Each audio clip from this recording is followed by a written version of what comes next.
Very, very special stream here. This is for the big homie Perkunos. It's his birthday today. Happy bitches. birthday! Shout out to the big homie Perkunos, man. Definitely one of the best friends I've got on the channel and outside of the channel, obviously.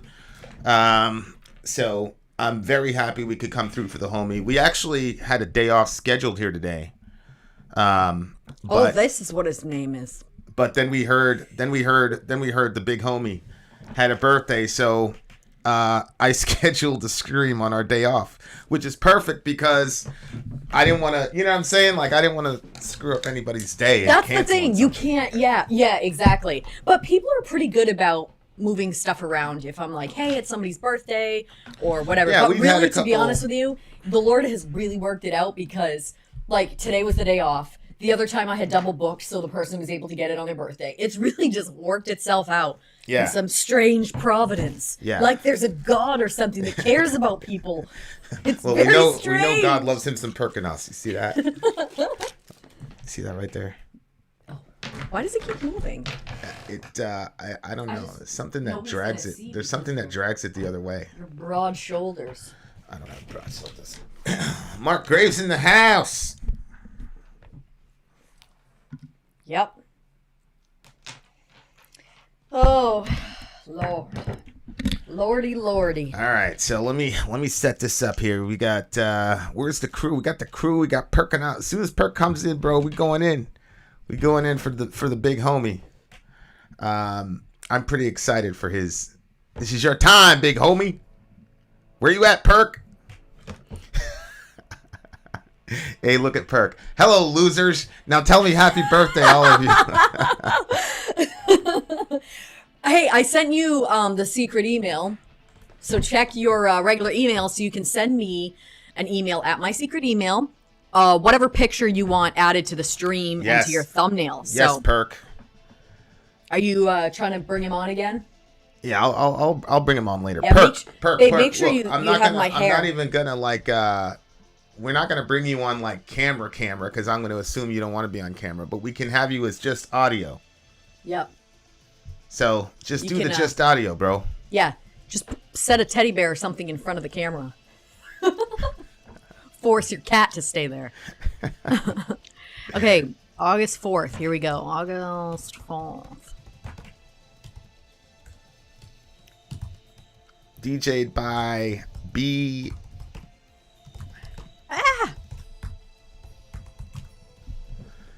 Okay, I'm working this list real quick, and then I'm gonna send you a screenshot of the list order so you can tell me if it's correct. 2. All right, we got that up. We're ready to go. We're a legitimate YouTube channel, ladies and gents. We are a legitimate YouTube channel. Yep. It's real out here. All right, boom. We got that. We got the scrolling ticker. DJ'd by Bday Boy Perkunos. Boom. Do a commercial saying buy our merch. Hey, Peter Samuelson. How you doing, man? How are ya? Sori's favorite Homo sapien. CEB. Shout out to my brother CEB. What's going on, homie? Good to see you. Good to see you, bro.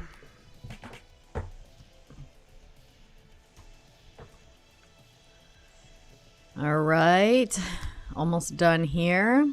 Oh, we got a picture. Yes. Abraxas. Yes. Are you sure about that? Are you sure about it? I am sure. I'm double dog sure, y'all. Sure. How's my audio, by the way? Picture? Are we clipping? Are we making noise? We sounding good?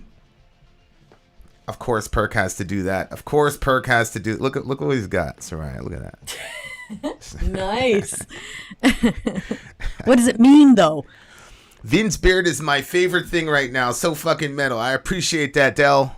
I appreciate that, bro. Oh, man. He has a very nice beard. I've been grinding on this shit, bro. I've been grinding on my beard, bro. Yeah, I really appreciate the dedication, babe. Yeah, I was like, yo, I got to make it so that Sori at least tolerates it because I like having the beard. You know what I'm saying? I don't not like it anymore. I like it now. I just Do you like had genuinely like it? Because before Yes. you were just tolerating your brother. No. I genuinely like it. Don't you notice I touch it? Yeah, you do. And that's even me like trying not to touch it too much. I'll give it to you. Because I'm like, who wants somebody's hands all But over their I face all the time? appreciate the attention. You know what I'm saying? Like, obviously, you're sitting next to this one. Obviously, folks are gonna be like, that guy ended up with her. You know what I'm saying? Thanks. It is what it is. Man, I'm like legit. I'm so happy to do this stream, bro. To come through for one of my guys, man. This is gonna be so good. Shout out to Perkunos, man. Shout out to Perkunos. Do you use beard products like the hipsters use? Well, I use a lot of the Africa stuff, right? So, but Sori and I just like we've got like the most ultimate like face mix. Can't you see my face is glowing? Mix of all I time. used it today. Like that thing. It probably is like $400. All the product that's in there, like, but it's so good. We've got like this Aztec clay regimen. Like, shit is real. Like, I'm taking this shit serious, bro. So I don't know what the hipsters are using, but yeah. All right. All right. Let's see here. Does this all say? No, it doesn't. We're coming right along.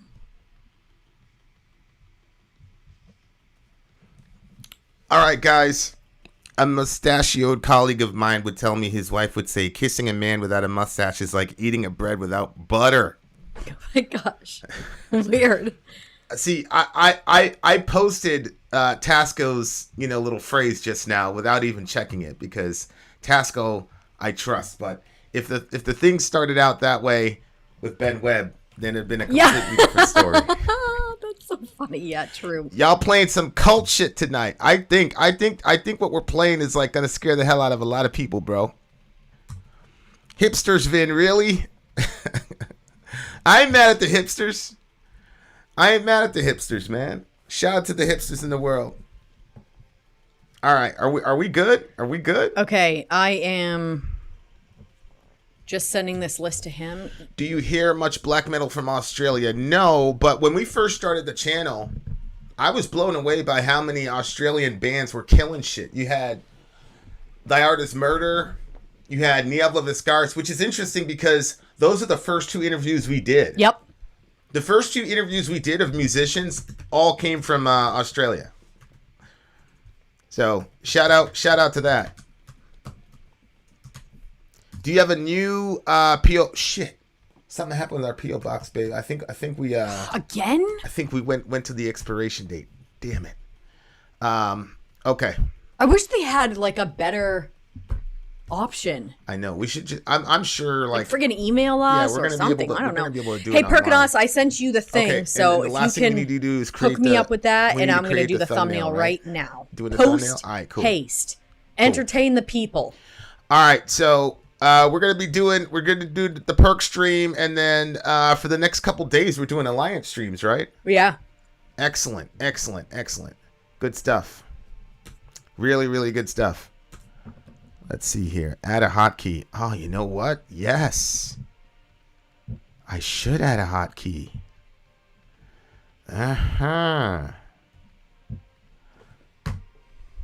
Spacebar. Okay. Got it? We're in business. Okay. So we've got some really cool, I'm pretty sure they're all black metal bands, black metal songs. So that's cool. So that's coming up the pike, and we're also going to have a lot of really awesome just time and fun with each other like we always do on these streams. And, it's a special day, man. It's a special day. You guys know what we're about. We're about life, l'chaim, all that jazz. So we got Perk in the house. We got metal. We got our friends. I mean, we got mics that aren't echoing, mashallah. I mean, come on, bro. Like this. What more do you want? Come on. We got the beard. We're getting the symmetry thing with the beard coming close. I spent some extra time on my eyeshadow. Soraya spent some time on her eyeshadow. Shit's getting really crazy. All right.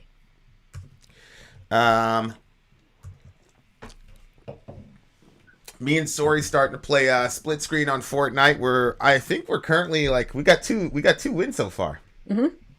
I think I did a really good job the last time. Yeah, that last one, you and your gangster shit. Yep. Anytime I'm not like, whenever I get myself all nervous. Get it red like that. I like that red. Like, you wanted the red? Yeah. And put an exclamation point from it. The man has to get his credit. You heard? Alan Thompson in the house, Bates in the house, Nicole and he. What time is it there? 9:40 a.m. on a Tuesday. It is 7:40 p.m. on a Tuesday where I am. Where are you, Nicole? Holy moly. Sori should wear a fake beard to troll us all. If I had one, I'd put it on. If I only had a brain. If I only had a beard. I'm still on Breath of the Wild. I'm behind too much time in the streets. Too much time in the streets. Yeah, bro. Bronx, New York. Hey, yo, bro, where you from? We gotta chop it up one day and build, bro, for real, like one-on-one. Where you want this, like this? Yeah, put it like right under me. Yeah, straighten it out there. There you go. Straight, literally straight? No, that's good. Perfect. 441 in Fresno. Okay, there's that. Shout out to Daniel Montgomery. Shout out to XBM. Oh, you in Australia, you in OC. New York, but I'm in Ohio. Oh, word, you from New York too, bro? Is Fortnite on an EA game? Fortnite is EA Sport. No. That's Madden. Madden I was going to say, why are you saying that? Madden is an EA game. Fortnite is like a Blizzard game or something like that. I don't know. But I love it. Multitasking, you have to be tactical. That's the big thing I love about the game is that I'm not as good as anybody that's playing. Like if you just go like raw, like talent for talent and building and things like that. But I do have a big advantage as far as being tactical. Can I use this? 7 in the house. What's good, 7? Stay safe, bro. 7's gonna be busy tonight, so we gotta be busy praying. You heard? Oh God. Okay. It's right there. Yeah, I got that one. I need you to just take this one. Okay, I got it. Edit image. You got to go in there and then download it. Because it's like, there we go. Now you can download it. Yeah, it's Perk's thingamajig. Yeah, but it wasn't like updated fully, so you have to go in before you can download it. I see. And we got the thumb? Yeah, I'm going to put that up right now. Yeah, you can start it because by the time you do the first. Vinterland. Yes, we're cool. Yeah, we're double. Washington Heights, baby island of man. Washington Heights, okay. All right, you good. So I'm glad that you didn't live where I live, bro. We lived in the Bronx, and that was not fun. So I'm glad you were there, but it's getting hectic over there now, bro. Really, really hectic. All right, guys. Don't forget, you guys, we have a podcast. Yes. The link is in the description of this video. Correct. You can check that out. If you just want to hear us without having to watch anything, it's the perfect spot to be. So, check it out, losers. It's Brooklyn in the house, without a doubt. I'm okay. the rapper with cloud. Everybody rap about. Let's start this birthday stream. Okay, we got the birthday stream going. Boom, boom, boom. I think it's a pretty fun idea to do for your birthday. What? A stream. Hell yeah, bro. Hang out with everybody. Birthday stream for Perkunos, bitches. Boom, boom, boom. Okay. JR, so you gotta chill a little bit, bro. I mean, you're always getting fucked up. Every time we come on the stream, you're like, weed, this and that. Like, you gotta have some sober days, too, and, spend some time getting aware in your own mind. Awareness. All right. Important. Welcome to the DJ Stream. We have a birthday. Perkunos. For the big homie, Moff and Perkunos. Our veteran smart people. Yeah. Him and Vinny. We've got a Of course, they're just regular. No. Perk is legit a genius. Boop, boop, boop, boop. That's Perkunos. Shout out to Perkunos. Perk, how old are you today? Are you 25 today or are you 26 today? Because last we asked you were 25, but I don't know if that's because you're give us your social security number and everything else, Perk. Oh, the man has already told us all the information. He already said his age. The man has already told us all the information he needs to know. Oh my God. Okay, so here we are. Actually, was the list right here? I'm just gonna check. Yeah, we got the list. All right, guys. Is the list in order? Yeah, Perkunos? yeah, we're going. I didn't get a response from him. So. He's 25 today. Me and the homie got the list. We good, bro. We good. All right, first song on the way. You'll see the commercial. Let's go. Vin, I'm sorry. if you would like to get your song reviewed, dear listener, there's the filthy capitalist option. As Sori says, 125 gets you straight to the head of the line. You don't have to be a part of the alliance. You don't have to be part of the group. And the biggest thing is you don't have to wait. You hop, skip, and jump right in front of everybody. 125 gets you there. You do that 3 times, and then get mashed down to the $75 rate for perpetuity. Yes! Also, there is a band review option. So if you've got a band and you're trying to get your band some exposure, hit me up at vinsori@gmail.com, and I'll... Is a option on the tiers to be able to get your band reviewed. Yep. Obviously, to you, so we can't guarantee a positive review. Get what you get. It's just rubbish. Rubbish. Rubbish. That's British for garbage. My favorite is a community option. $1 at the gate gets you in at Patreon. You get to join an alliance. The alliance joins their points together, and that helps determine what songs that we do. The alliances hang out on Discord. Message me on Patreon to get the link. And they do all kinds of other cool things. They do Minecraft, Dungeons and Dragons. Yeah. It's really a community within the community. Anybody can go on the village, facebook.com/Vin and Sori. There's 160,000+ people on the channel. What's cool about the Discord is that it offers a real opportunity for community connection, friendship, that type of thing. And it's on Discord, so if you're not a Facebook person, it's for you. You start off at $1. Right. Plus you get exclusives. Sori and I are working on a song.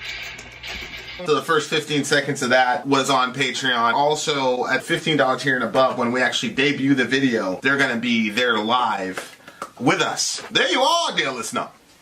Buy our merch. And a child shall lead them To buy our merch. buy our merch. Okay, so you guys know it's the deal. It's a DJ stream. You can see here at the bottom. We got a birthday boy. Shout out to the birthday boy Perkunos in the house, in the building. Perkunos in the building, ladies and gentlemen. One of our best friends on the freaking channel doing his thing. Okay, guys, and so he's got a DJ stream, obviously, if it's his birthday.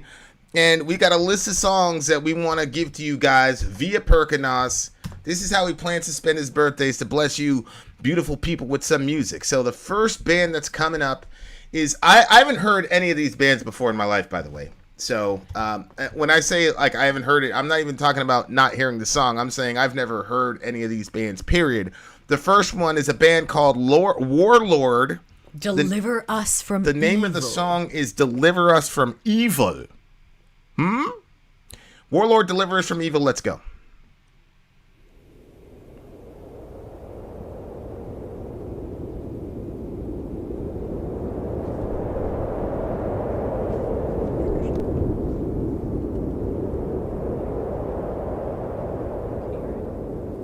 Pull it.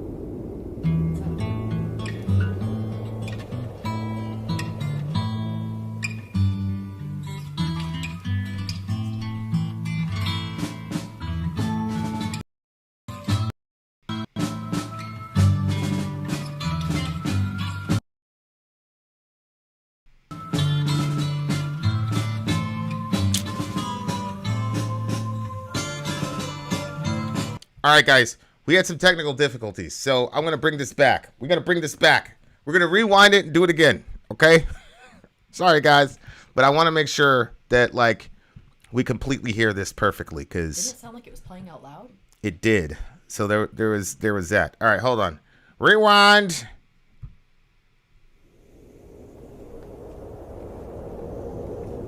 Is that in your headset? No. What's this?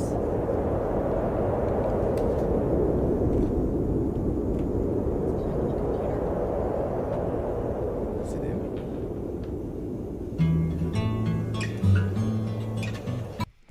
Stand by. So sorry.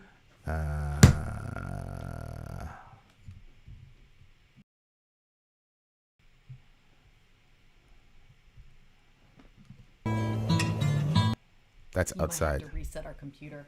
I don't think we need to reset the computer. Okay. Just give me a second.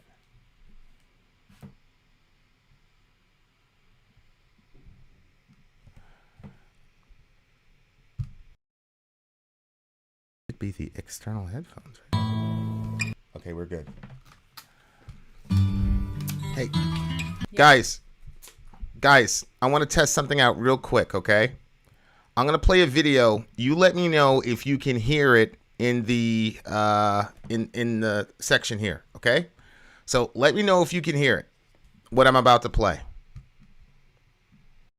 Vin, I'm sorry. if you would like to get your song reviewed, dear listener, there's the Filthy Capitalist option. As Sori says, $125 gets you straight to the head of the line. You don't have to be a part of the alliance. You don't have to be part of the group. Wait a minute. And the biggest thing is you don't have to wait. You hop, skip, and jump right in front of everybody. $125 gets you there. You do that 3 times, and you get mashed down to the $75 rate for perpetuity. Yes! Also, there is a band review option.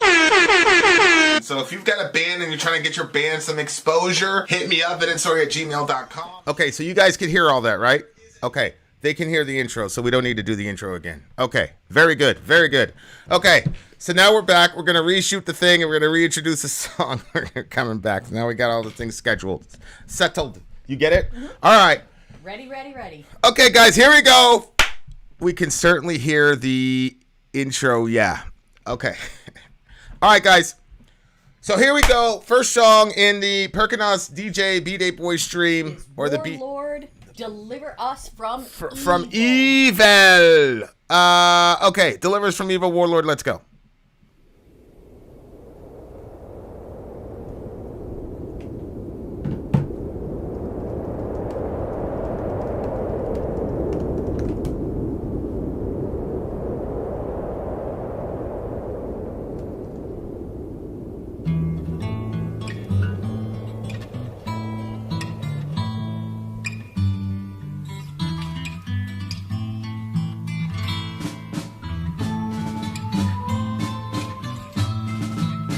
Sounds very folky.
chords.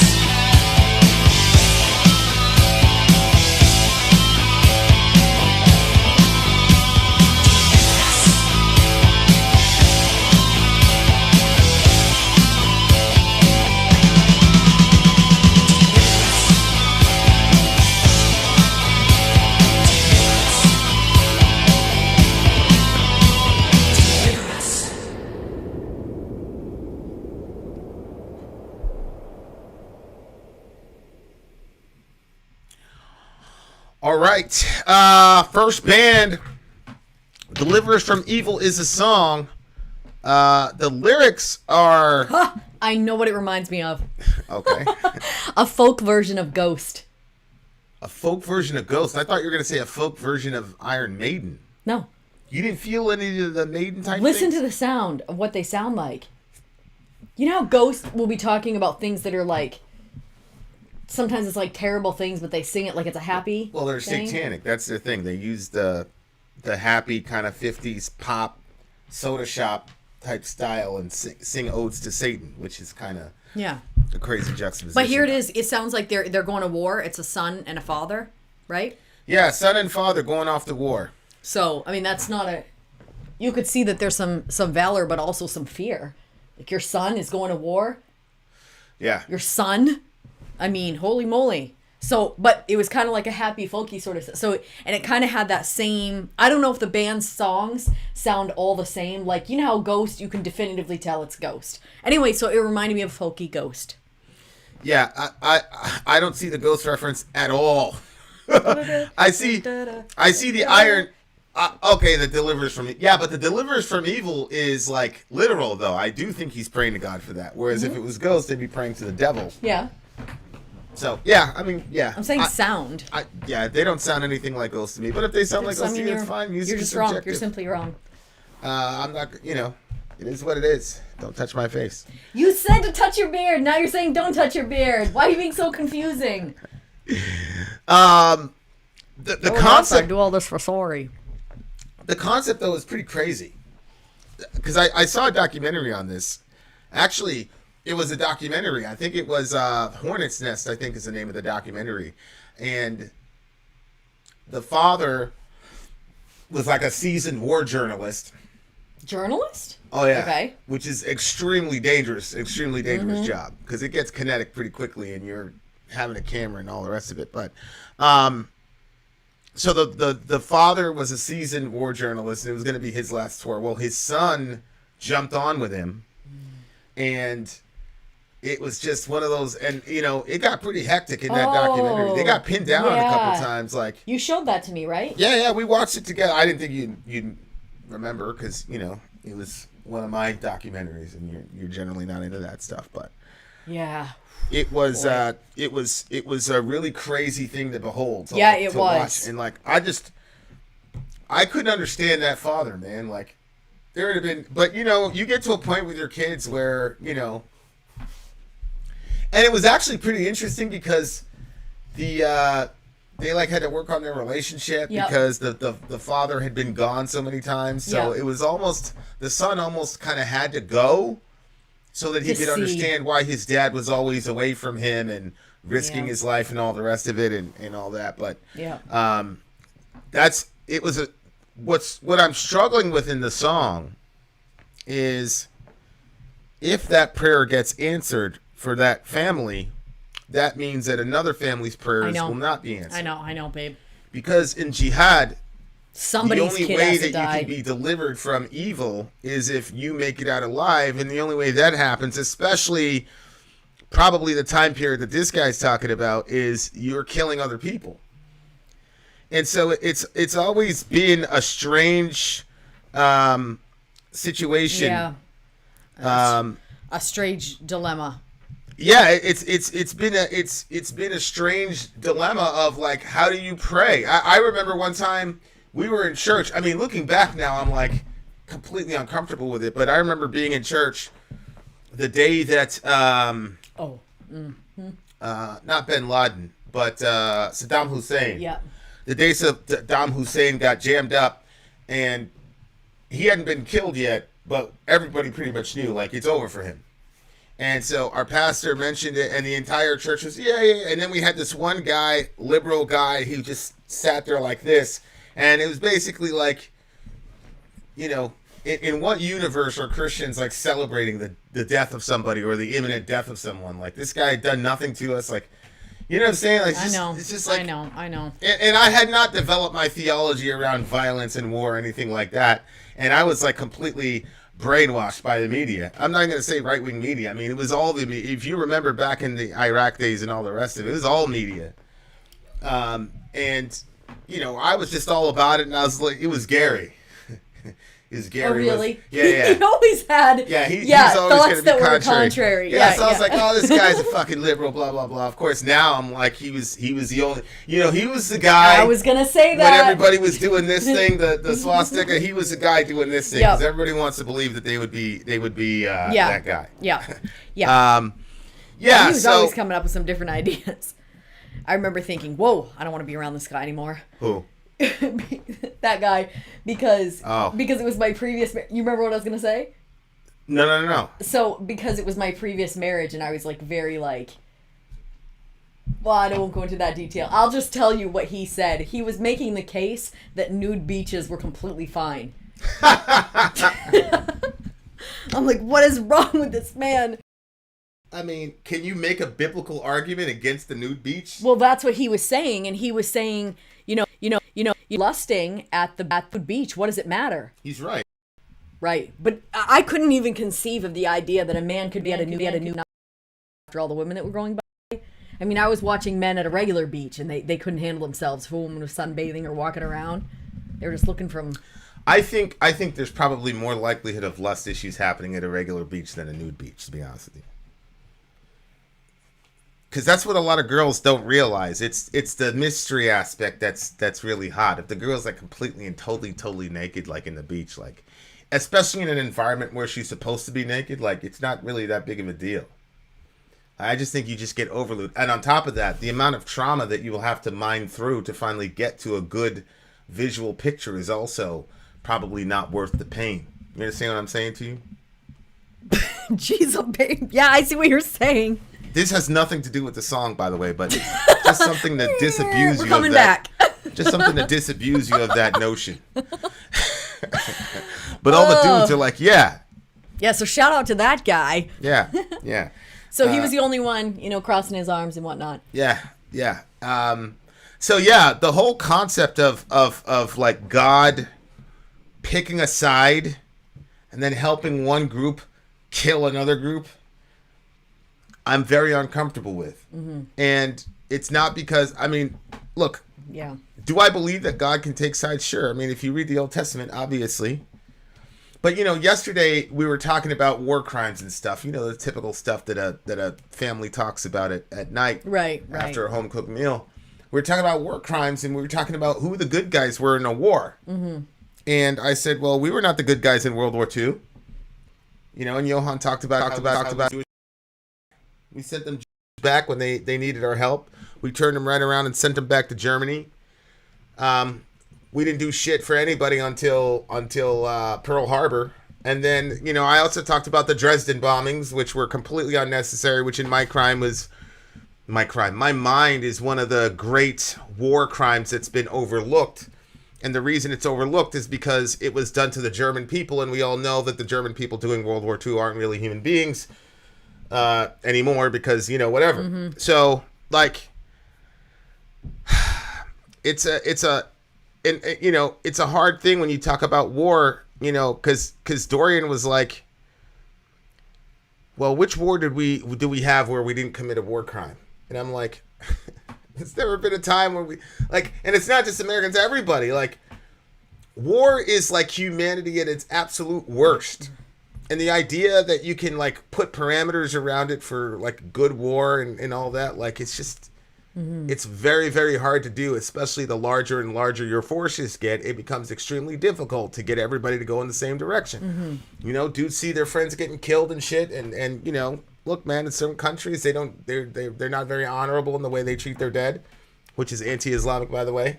So, And that's what they tell you when you lose somebody. They just say, it's all right.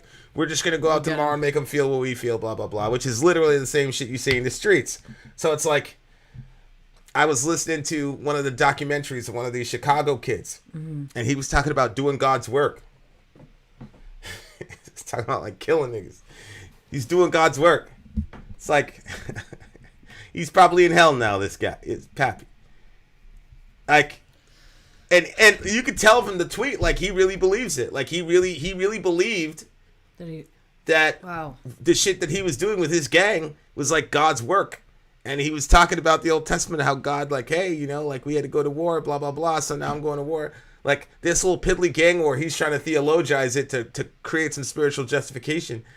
And I was laughing. I was like, this is fucking ridiculous. No wonder we're in this horrible condition. And God was like, yeah. And then he just showed me America. What's the difference? America's your gang. And you're going out there killing people. Yeah.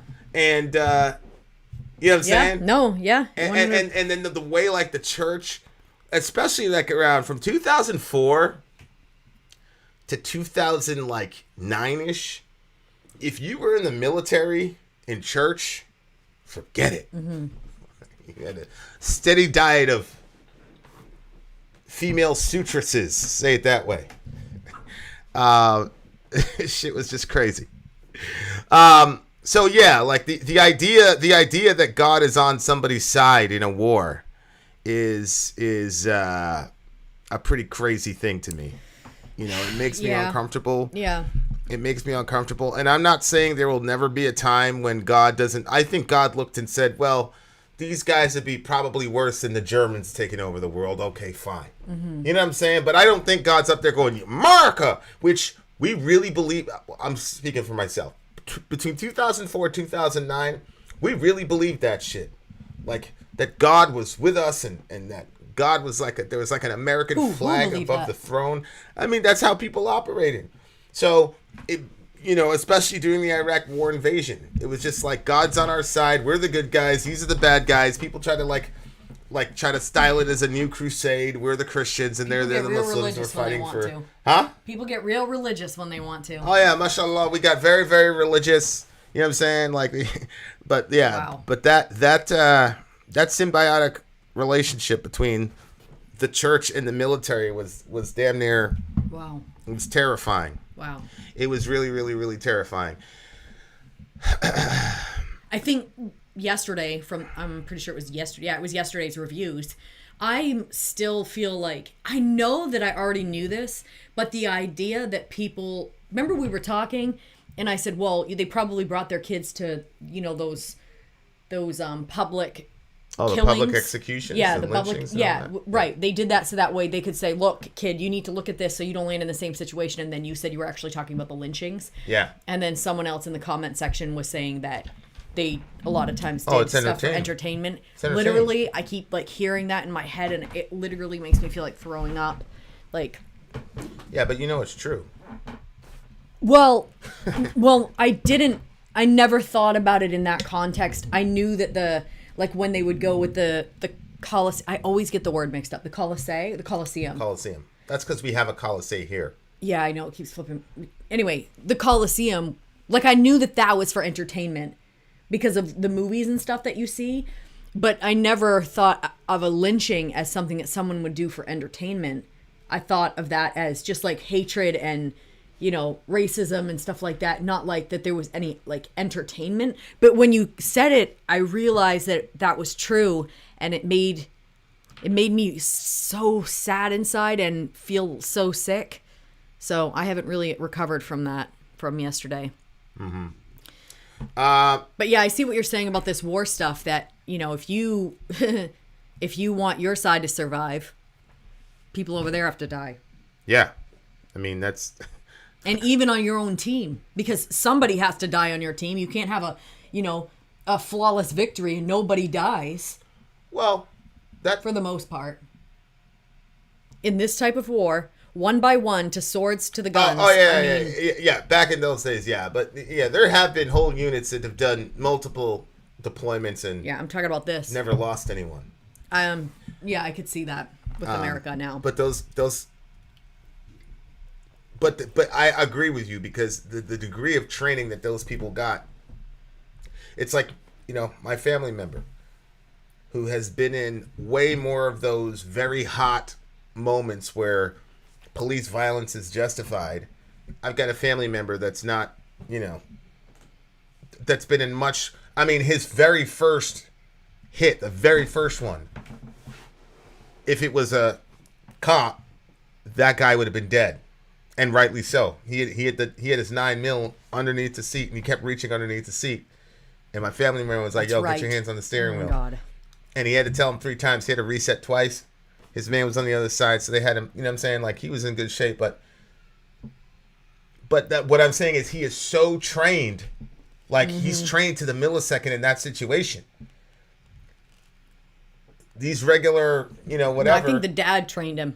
Yeah, and it's the same thing. Like, the more you train, and the more it's you see it. Like, the more tactical you are, if you can apply tactical, intelligence to a kinetic situation, you're going to be in good shape. As long as you don't panic and whatever. But yeah, you're right. In that situation, you're right. There's the enemy, and then you basically also have to pray that God protects you and your son to the expense of another one of your teammates. That's what I'm saying. Especially the way they did shit, their tactics were horrible. Dudes were just lining up. The plane was completely flat.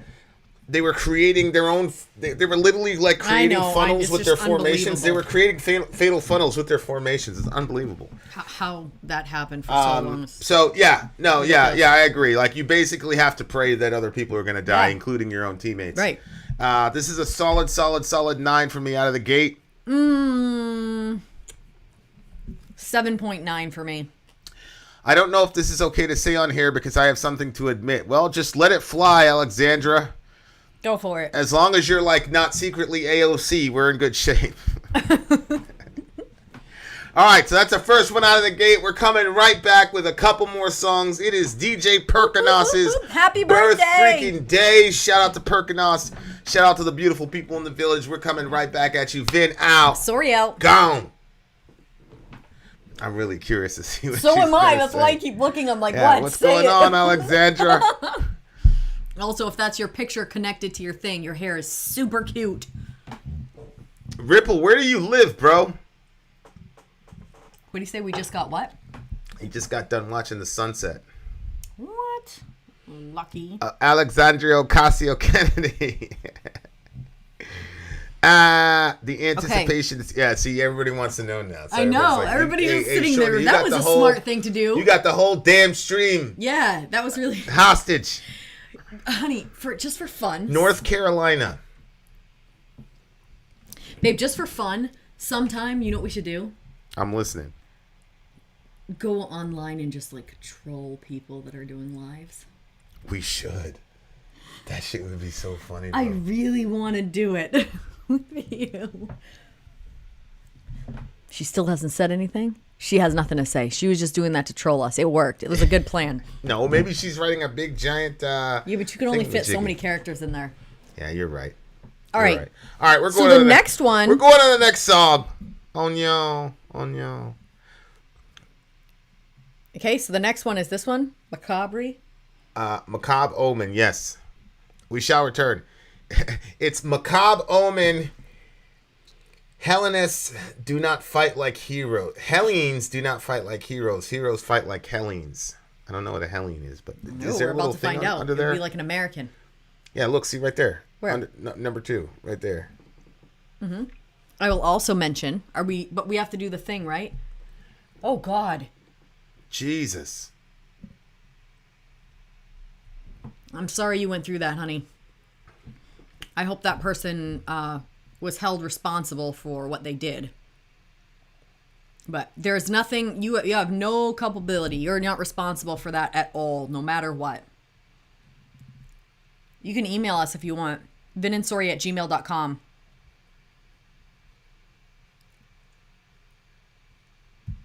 Yeah, I'm sorry that happened to you. For real. All right, guys. And look, I'm going to say something, guys. Listen. We live in a world where nobody wants to hear anything messy. And we get this feeling that if you say something and people feel bad about it, or you change the mood a little bit, that all of a sudden that's always bad. That's not always the case. That's not true.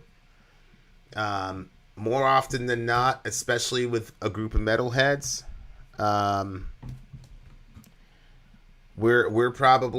it's probably the best place to share those types of situations.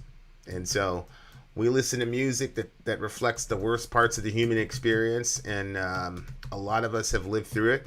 And so, look, I'm still happy. It's Perkunos' birthday. He's a very important person in the world, and so I'm happy that he was born. And I can also be angry and upset that one of our sisters had a situation like that happen, because that's the world that we live in. So I'm celebrating Perkunos' birth, and I'm also celebrating Alexandra's ability to overcome that bullshit and still be here with us in our crew.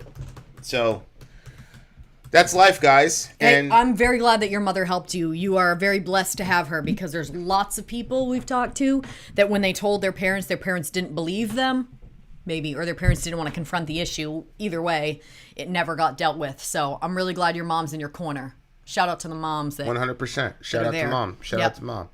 And shout out to the village, because I know that she's in the right place. You know what I'm saying? Yeah. So shout out to you, and shout out to you for being so brave. And one of the ways that we cope with the bullshit of life is listening to heavy metal fucking music. So let's get into it. We're going to listen to some heavy metal fucking music, y'all. Next song is coming up real soon. Enjoy the commercial. Let's go.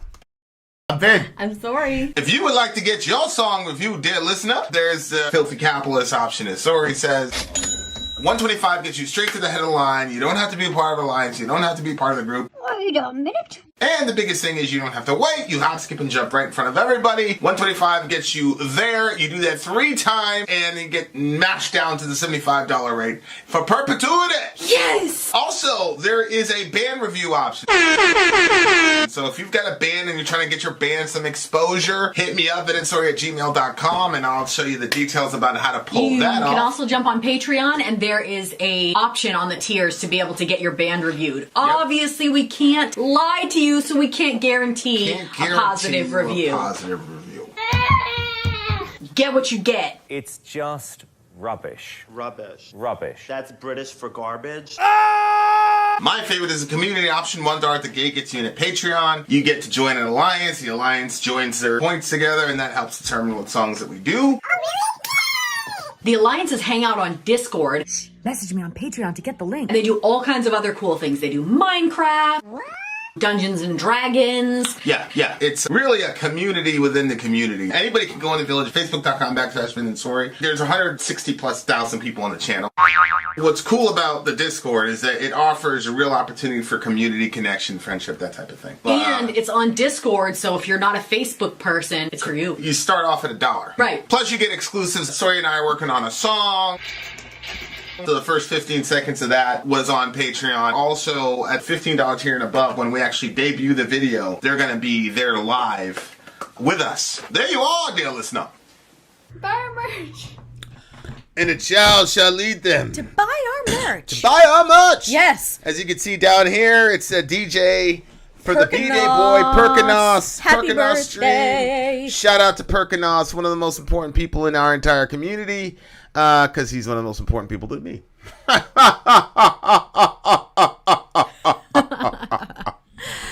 Okay, so the next song on our super awesome list is something Vin's going to read here. Macabre Omen. Hellenes do not fight like heroes. Heroes fight like Hellenes. And I think Hellene means like Greek or something? Greek or something like that. Yeah, that makes sense. Hellenization. Yeah, that's what I was thinking. That's where I went with it. Makes sense. All right, here we go. All right.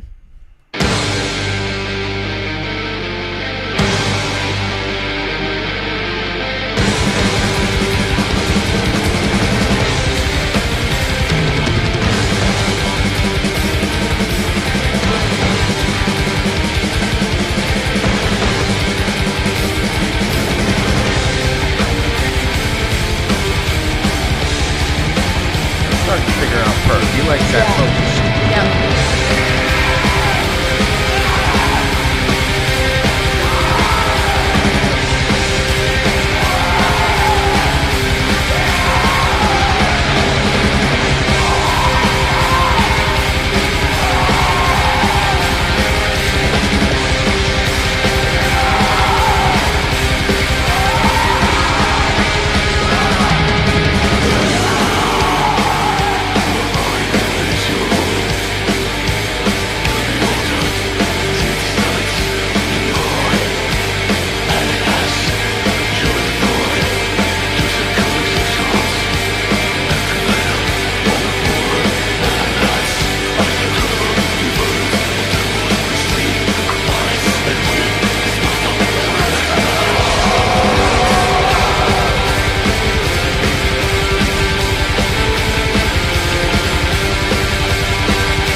We're going to war, bro.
All right.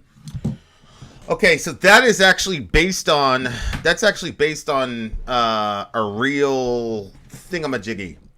Oh, really? It's the second Persian invasion of France, of Greece. Okay. Not Greece, not France, Greece. If it was France, the French would have just surrendered. Wow. You get it because you guys keep surrendering. Stop. The second invasion of Greece was Greco-Persian wars as King Xerxes of Persia sought to conquer all of Greece. And then the Greeks had to, basically form a confederation and alliance to fight against Xerxes and all those guys. Xerxes, it's the same Xerxes from the Bible, right? That's what I was wondering. Because it was the Babylonians, then it was the Medo-Persian Empire, and then after the Medo-Persians were the Greeks. That's when Alexander showed up. Then after the Greeks were the Romans. So like Perk is just a complete nerd. So he's like, aside from probably Stephen Amor, he's probably the most read person in our community. But he always bringing up those facts, and he seems correct. But the thing about the musicianship was like people use the term epic. I mean, it's become a slang word now. So, like, but like epic used to mean like massive and ambitious and wow, like something you definitely do not see every day. And so the soundtrack to what the lyrics were on was just like.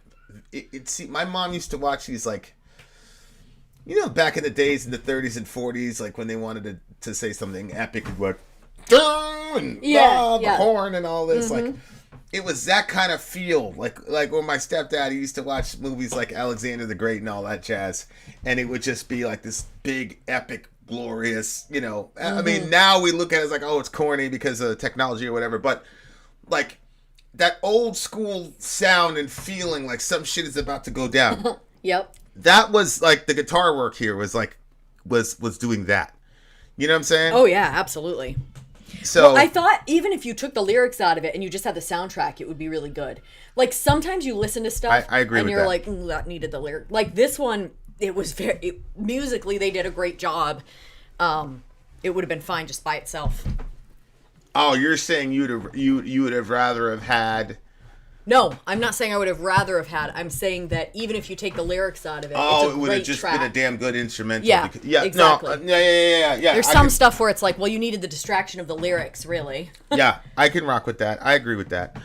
I totally agree with that. So the lyrics were, for me, they were awesome, especially once Perk showed us the he had a little message about the war and all that jazz. So lyrically, this is the second song that's about war. He said, I will also mention that a reason I'm doing this one. Oh wait, that was no, for that's Warlord. the other one. Oops, sorry, excuse me. Yeah, we are. It was we already, number 2 over there. Yeah, so we already gave the homie his RIPs. So sorry. In a time when heroes would not use words but force, an imminent barbaric invasion can be altered. City-states unite. Hellenes join the fight to secure existence and prevail over foreign elements. I shall travel to the farthest of temples to seek advice and win this battle with the blessing of the gods. I wonder who is speaking here. This isn't Alexander, is it? I don't know. It kind of sounds like it could be. I don't think But Alexander. I think felt that was like right before his Alexander- time, though. Yeah, it could have. Yeah, I'm not up on history as much as you are. Yeah, this is 480, so I don't think that's. I think that's like right before Alexander's time. He says, "With my trusted sword in hand and thy almighty of blessings, guide us, O priestess, into what shall be the penultimate. What is it? Penultimate Hellenic dream." Wow. So I do think that if I was to be a warrior, I would want a specific sword, and no one would touch it. Yeah, I mean, Because you gotta move with that thing, and it needs to be kind of part of you. Yeah, in the samurai culture, like you could die touching touch a guy's sword. Okay, well, I mean, you could die doing that shit. Yeah, I wouldn't be taking any chances. Yeah, my brother, shout out to my older brother. He got hooked up with his church. Yeah. And he's 18, 19 years old. Mm-hmm. We're in New York City now. So he's like, the Bible's called the sword, the sword of the spirit, blah, blah, blah. Mm-hmm. And so I was sitting there watching him and his boys. They're all in this big church group or whatever. And they'd be like, yo, man, you got your sword? Mm-hmm. And yeah, I got my... Well, they had this thing in their little subculture where, like, you couldn't touch another man's Bible because they were doing that samurai shit. Like, yo, that's... Really? Yeah. What'd you think about it? Man, I thought that was a corny. I mean, I was, I was having, I was coming to school with them things in my book bag. You know what I'm saying? Yeah. So like, I had that shit in my book bag. You know what I'm saying? And I'm watching them talk about like, oh, don't touch another man's sword and all this. I just thought that was the corniest shit in the world, bro. I was like, what the fuck is happening? Like, I got. Yeah, but babe, I can't. Like, this is the problem. Like, I can't join your group, man. Y'all niggas corny as hell, bro. honey, Don't touch another man's sword. I'm like, that's a book, my guy. When blood's come around the corner, it's like, oh shit, we got this thing. He's dead to rights. Yeah, but you never saw those movies where we got this boy dead to rights. And I go, nah, nigga, what's up? What's up? King James, nigga. Okay, stop. King James, Stop. nigga. You never saw those Christian films when a person shit gets is shot whack, and the Bible yo. saved them? Huh? The bullet went just partway through the Bible. It Yeah. saved them. Yeah, I mean, You never saw those? That's Babe, why did you marry me if you don't like corny? well, On a it's 1 to 10, different. how corny am I? Go ahead, just be honest. 1 to Listen, 10. it's different when white people are being corny. You know what I'm saying? Why? Because you But expect like, it? like my best, this is my brother, bro. You know what I'm saying? And I'm watching him do this corny shit. Like, the shit was just too much for me, man. Don't touch another man's sword. Gosh. All right. Well, I'm like, really, really, you could, yeah, y'all is silly as hell, bro. But you know what? Everybody in my brother's crew made it out of there alive, so there you have it. they never got shot, never had any of that. Never had to have a bad conversation with a mom, never had to do any of that shit. So shout out to my brother. He knew what he was doing. Oh. When you were a kid, you had to have a bad conversation with someone's mom? Oh, my God.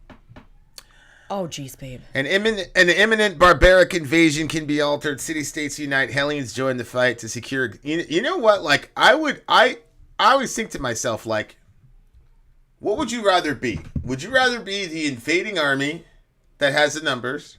Because I'm assuming the Medo-Persians had the numbers.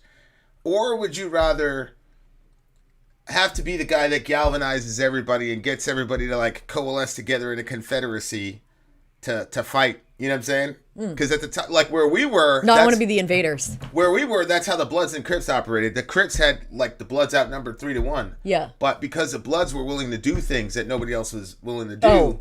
it was... Which one were those I want to... no, I don't think I'm... Like, I think if a need arises, I could get busy. But I don't want to put myself in a situation where I have to. Like, I don't think by nature... Like, I think I can do what I need to do. It's not something that I want to do. So if I can avoid it, I would rather avoid it. But don't push me, you know? Yeah, but like... So did that not answer the question? Well, what would you rather do? Would you rather be the invading army? Or would you rather have to... This is the other part. You would have to get everybody together to join a confederacy to basically rebel against this empire. And you have to... I mean, they're the superpower at the time. You got to convince your folks... No. I don't want that. That sounds really tiring to me. See, just straight. And Where I don't Applejack even came from, they were just straight Bloods over there. Where I was from in the Bronx in Co-op City, and the other thing was the Crips had made basically a deal with the Co-op City gangsters and shit. So like they had numbers like crazy, but Yeah. the Crips were not. They were not the Crips where I was living. Were not as kinetic as the Bloods were. They just You've been using the word kinetic a lot lately. They just weren't. Well, it's a cool way to... It's a quick way to explain the difference between the two. Because usually in our circles, when you say, oh, so-and-so is, really kinetic, it's a way of saying that the other people are soft, that they freeze up. Well, what does the word kinetic mean? I know what I think of. Well, it comes from, like, potential energy versus That's kinetic exactly... energy. Okay. Yeah. All right. Yeah. So when you say... When you're like recounting shit, oh man, so and so, like when shit got, what they're saying is that the other guy, you know what I'm saying? The other guy's Anyway. Okay. The Persians outnumbered the Greeks by quite a bit. The Greeks nevertheless won after securing key naval and land battles. See, that's where I'd want to be. Like that's the thing. It's like I like being outnumbered. That's why, like, even on Fortnite, I love being outnumbered because you could still win. You just have to be more tactical and you have to make less mistakes. And I love being in that kind of situation and that kind of pressure because that's when, obviously, like, but if you can figure out, like, this is where to hurt. It's kind of like when you're young and you're playing video games and you're trying to figure out the boss, and then somebody goes, "Oh, hit him in his belly." Yeah, that's the weak spot. You know, wait till his mouth opens, shoot Tyson, right in there. Yeah, Mike Tyson punch out. You had to hit the guy in the belly with the left, and then that would open his mouth so they can hit him in the jaw. Yeah, like. It's that kind of thing. Mm-hmm. Like you could still win even. So I would much rather be the Confederacy. Like when you get everybody together. No. That's because you can summon a crowd. Yeah. Yeah, exactly. Yeah. And that's the difference between you and I. So I don't want to have to do that. People be coming around for all the wrong reasons. They don't actually really want to fight on the team. They talk big. They don't. Yeah, but if you're going to take on if you're going to take on the Medo-Persians, then you were about that life. I hear you. I don't want to have to get people motivated to do something. By the way, necessary. Persian punishments were horrible. They're like. There is a theory that they invented crucifixion, that the Persians actually were the first people to crucify people. Yeah. Then they had this other thing called scaphism. It's just horrible. I won't even describe it to you. Like they came up with when Paul said inventors of evil, he was probably thinking about the Persians. I mean, that shit was horrible. So like to go up against the Persians, that takes a lot of, because like if you lose to us, it's like, the Americans are going to bomb the shit out of you. Mm-hmm. If you lose to the Persians, they will crucify you. They'll do all types of horrible shit to you. I mean, they were really, really, really hardcore. So like, wow. Shit is not a game. Like the Persians were not playing around. They would. I mean, go Google scaphism. You'll see. It's like SCAPHISM. Go Google that. It's a fucking horrible way to die, bro. Really, really terrible. So, like the fact that you can motivate people to get to that point to fight a group of people like that is like. That would be I would love to be part of that shit. And I wouldn't even have to be the guy to get everybody together. I'd just like be a regular foot soldier in that type of situation. You know how they have those movies where they have the it's I guess some little pill that they would take if they wanted to die. Remember when the cities were getting overtaken, all of a sudden they just Question is, if you had one of those in your pocket, would you do more crazy stuff? I would. It depends. It depends on how I'm feeling on the day. You know what I'm saying? God. It just depends. It should be noted that the Persians also used Greek mercenaries. Greek mercenaries were pretty renowned during that time period. Yeah, and that's why at the end of the song, he says right there, "Hail to the ones who shall never obey. Hail to the ones that shall never betray." Mm-hmm. Because you had Greek mercenaries that were going out there doing the Greek mercenary shit and having no loyalty to their confederacy. So they were hailing those who would not obey. And would not betray. Wouldn't obey the Persians and wouldn't betray the Greeks. Because you had Greek mercenaries. Also, they were a good group of people, right? I mean, it all depends on which side you're on. What side you're on. Yeah. If you're on the Greek side, then of course. Right. You know what I'm saying? Mm-hmm. So, I really like the song. Historically, it did a really, really good job. Sonically, it sounded like a true epic, like one of those 1930s movies. It really sounded like that. Mm-hmm. And if I heard it in an interview or something where one of the band members was like, "Yeah, I got inspired by that," it wouldn't surprise me. What do you get the song? 8.6. This is another solid. I gotta give it a .2 though, because I wasn't really familiar with this conflict, and now I want to find a documentary on this conflict because it's. I want to see what they actually did tactically to overcome those numbers and that brutality. Mm-hmm. Whoever planned those engagements was pretty brilliant. Alexandros. So wait a minute, what are you giving it? Hold on, I'll just read this. The main guy in the band is Greek. This basically reads to me like a patriotic ode to his country. I agree. Yep. What did you give it? 9.2 for me. There you have it. What do you got? I gave it 8.6. There you are, dear listener. If you're in regular YouTube land, we'll see you in the next thing. Probably, this is probably going to be an underground, so we'll see you tomorrow at 11 a.m. EST. If you are in the chat right now and you're still down with the struggle, we're coming right back for song 3. Vin out. Sori out. Gone. I got a text from me to get me something to drink because I'm dying of thirst. I can go get it because I have to use the restroom anyway. Okay.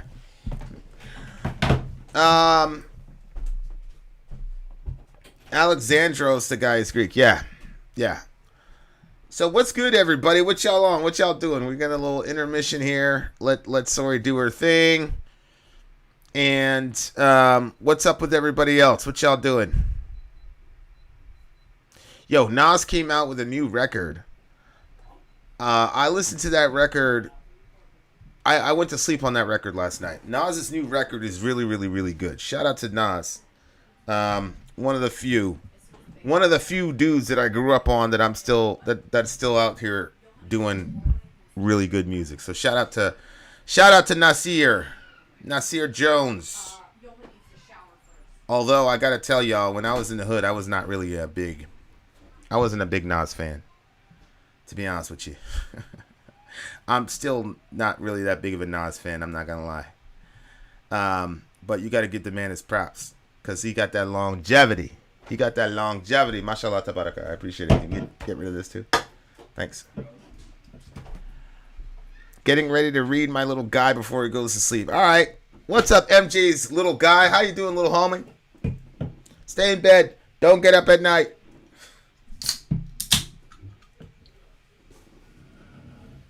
Later, CB. We gotta chop it up and build soon, my guy. For real. I'm serious.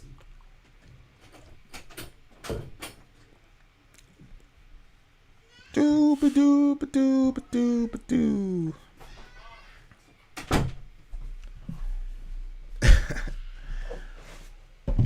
Jack Beak vocals in the house. All right. Ready? Yes. Can you talk to them for 2 seconds? Yeah. Okay. So the next one. Well, actually, I'll just pull this up.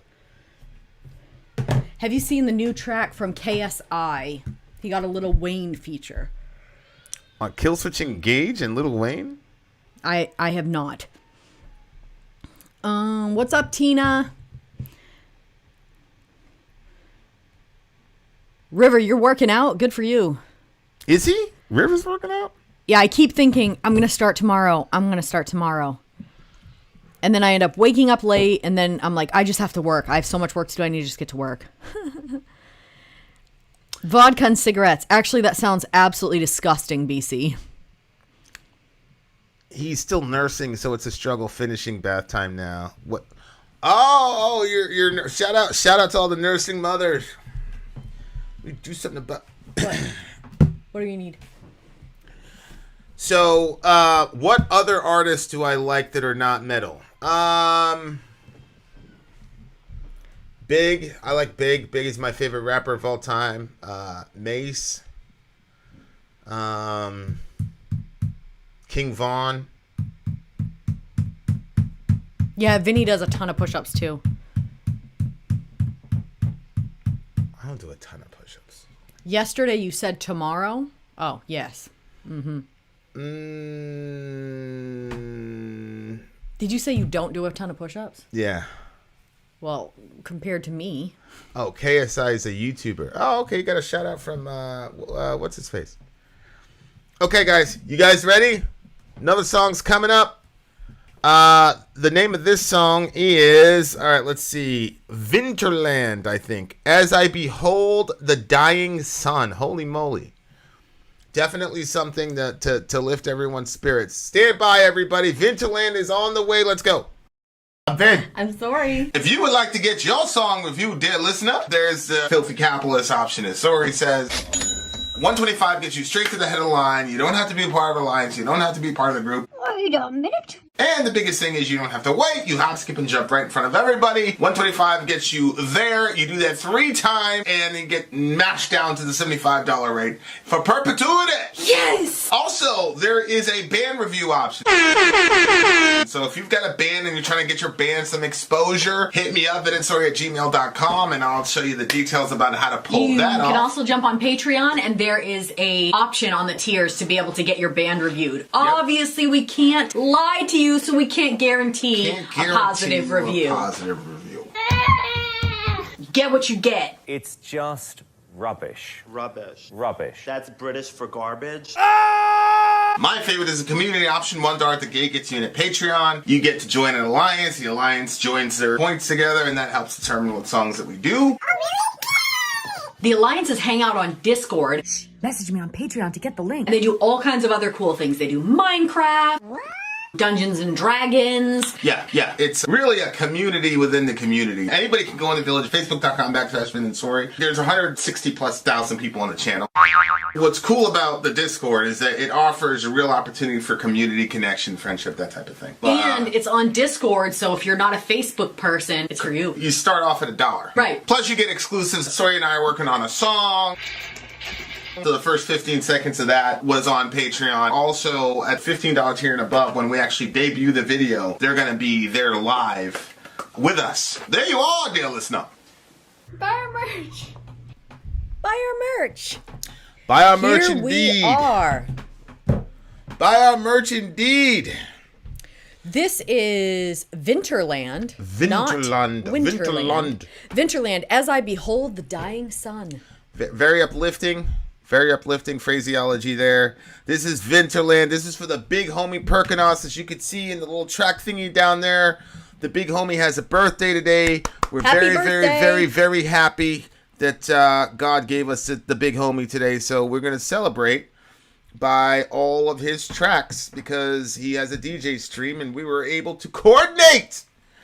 That's what we do, ladies and gentlemen. The best reaction channel of all time. As I behold the dying sun, Vinterland.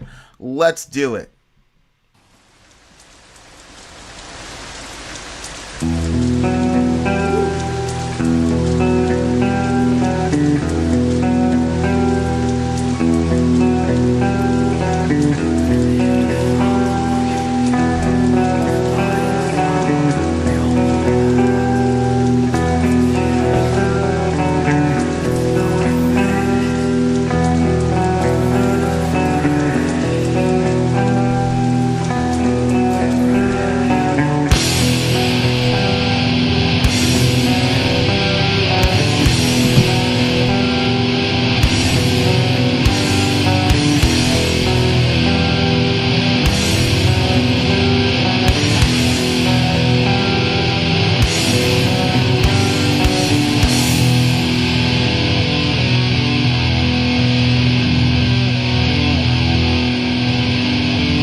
Okay, so this right here, Ouch.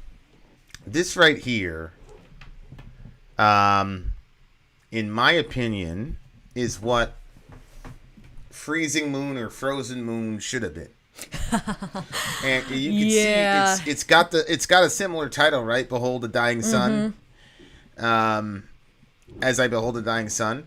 And, you know, it's talking about frozen land, yada, yada, yada. Yeah. I'm assuming that the lyrics are inspired by the landscape that they grew up in. Yep. Very probably similar to Frozen Moon. Like, you know, Europe is a hard place to be geographically at times and in certain seasons. So, like, lyrically, it was similar to Frozen Moon to a degree. But musically, like, I'm not certain.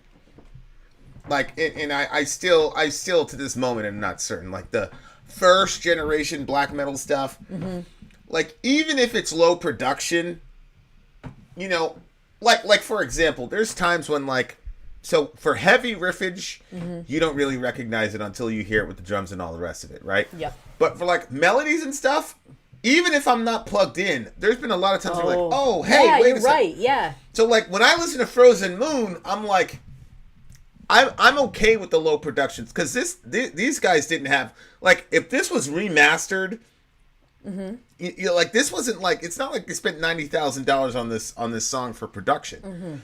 You know what I'm saying? It was but you could tell with the tremolo, like the tremolo sections, like those are legit good melodies. It's like that guitarist is a really smart guitarist because he didn't really go outside of the main riff or the main lick that he was using in the progression for the tremolo. Yep.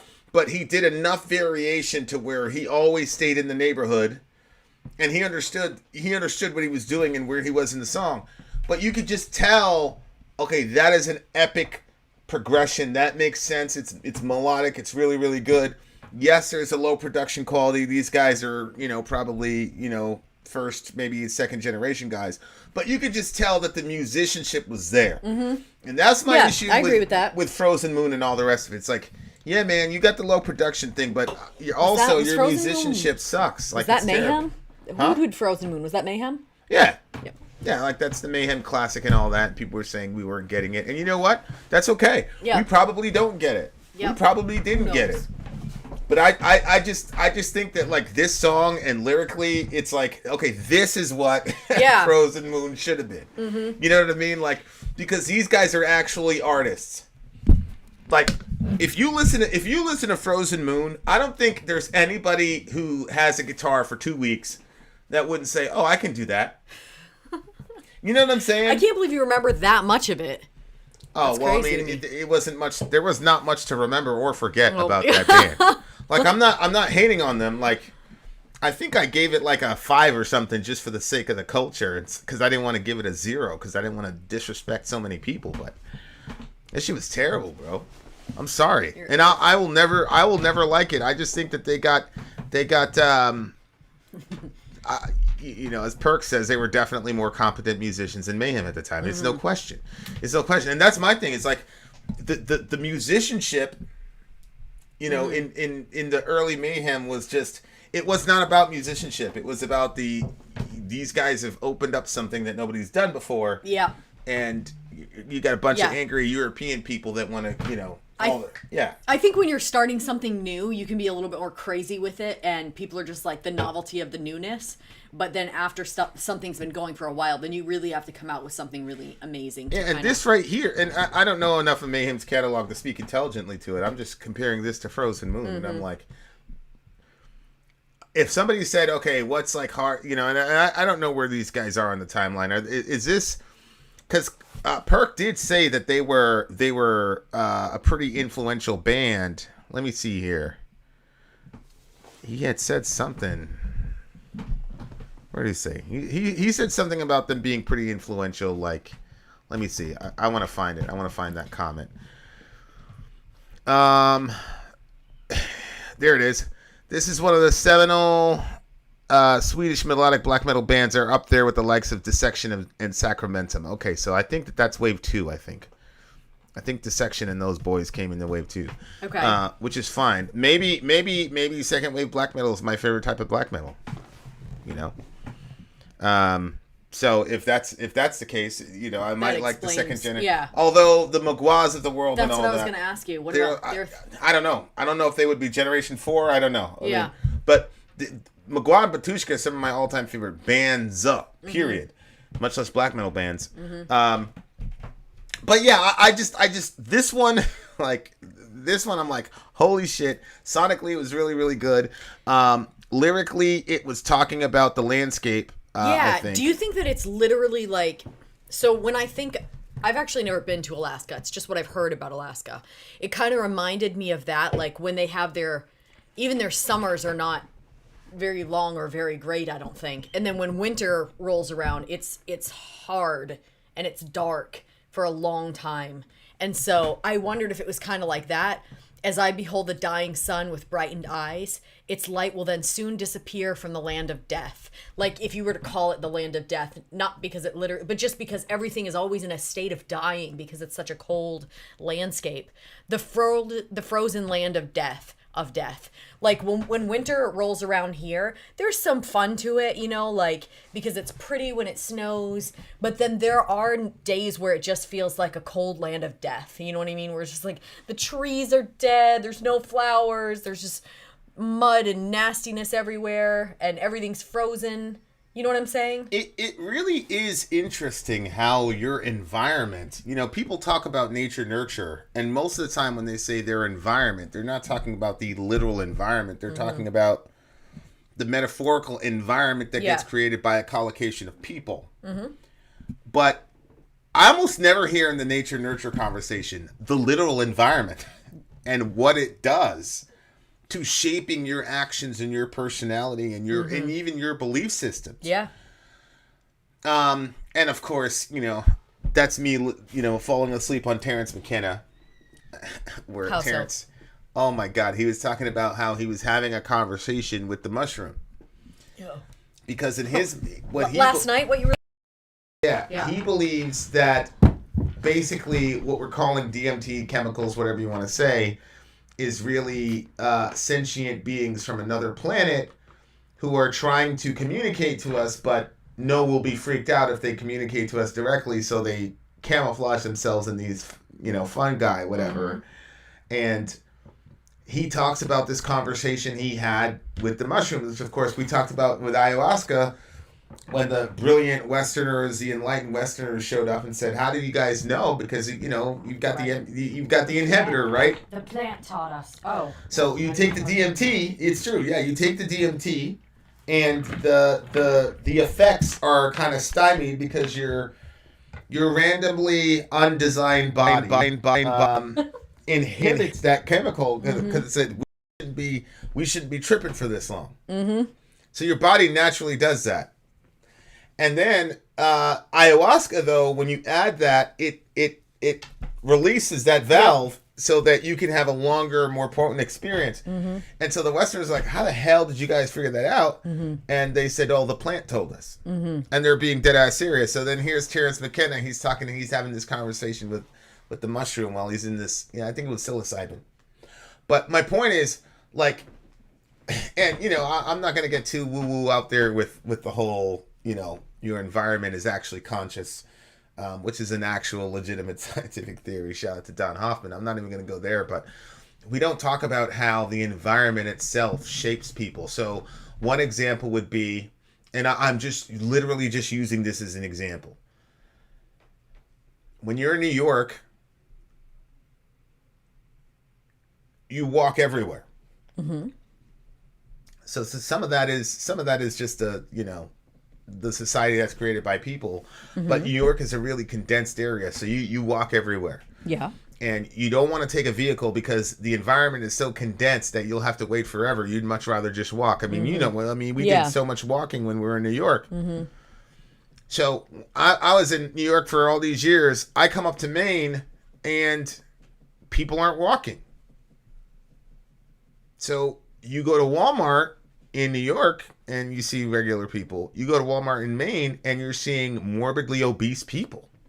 Yeah, and they ride around on the mart carts. Yeah, and they it's can't like even walk. when we first Like sometimes arrived, it's like that there's a handicap issue, but other times it's just they've gotten so large it's hard for them to even walk around the store. yeah, It's not good. yeah.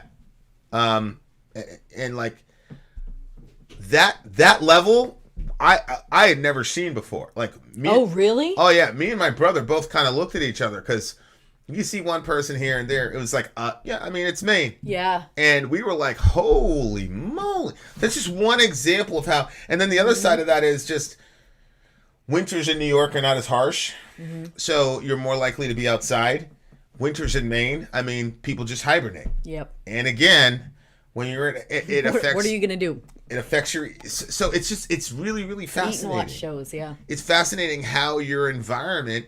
And I was Chicago. Every time it gets warm, the shootings increase. Why? Because more dudes are outside. Yep.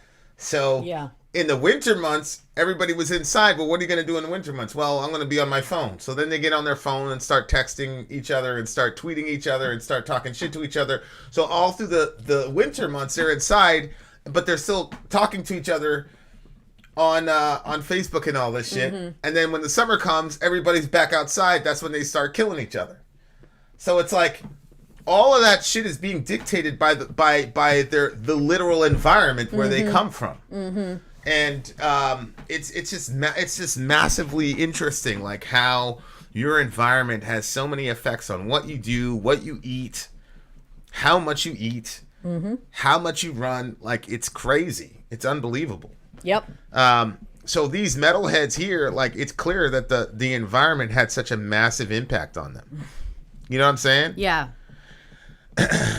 It's See, like I can hear the sun's breathing, the dying sun. Behold the last of him. It will faint to gray. I would have thought it would have said fade, but to gray. The wings of winter will rise as it dies. The crystal ground will ask the sun to die.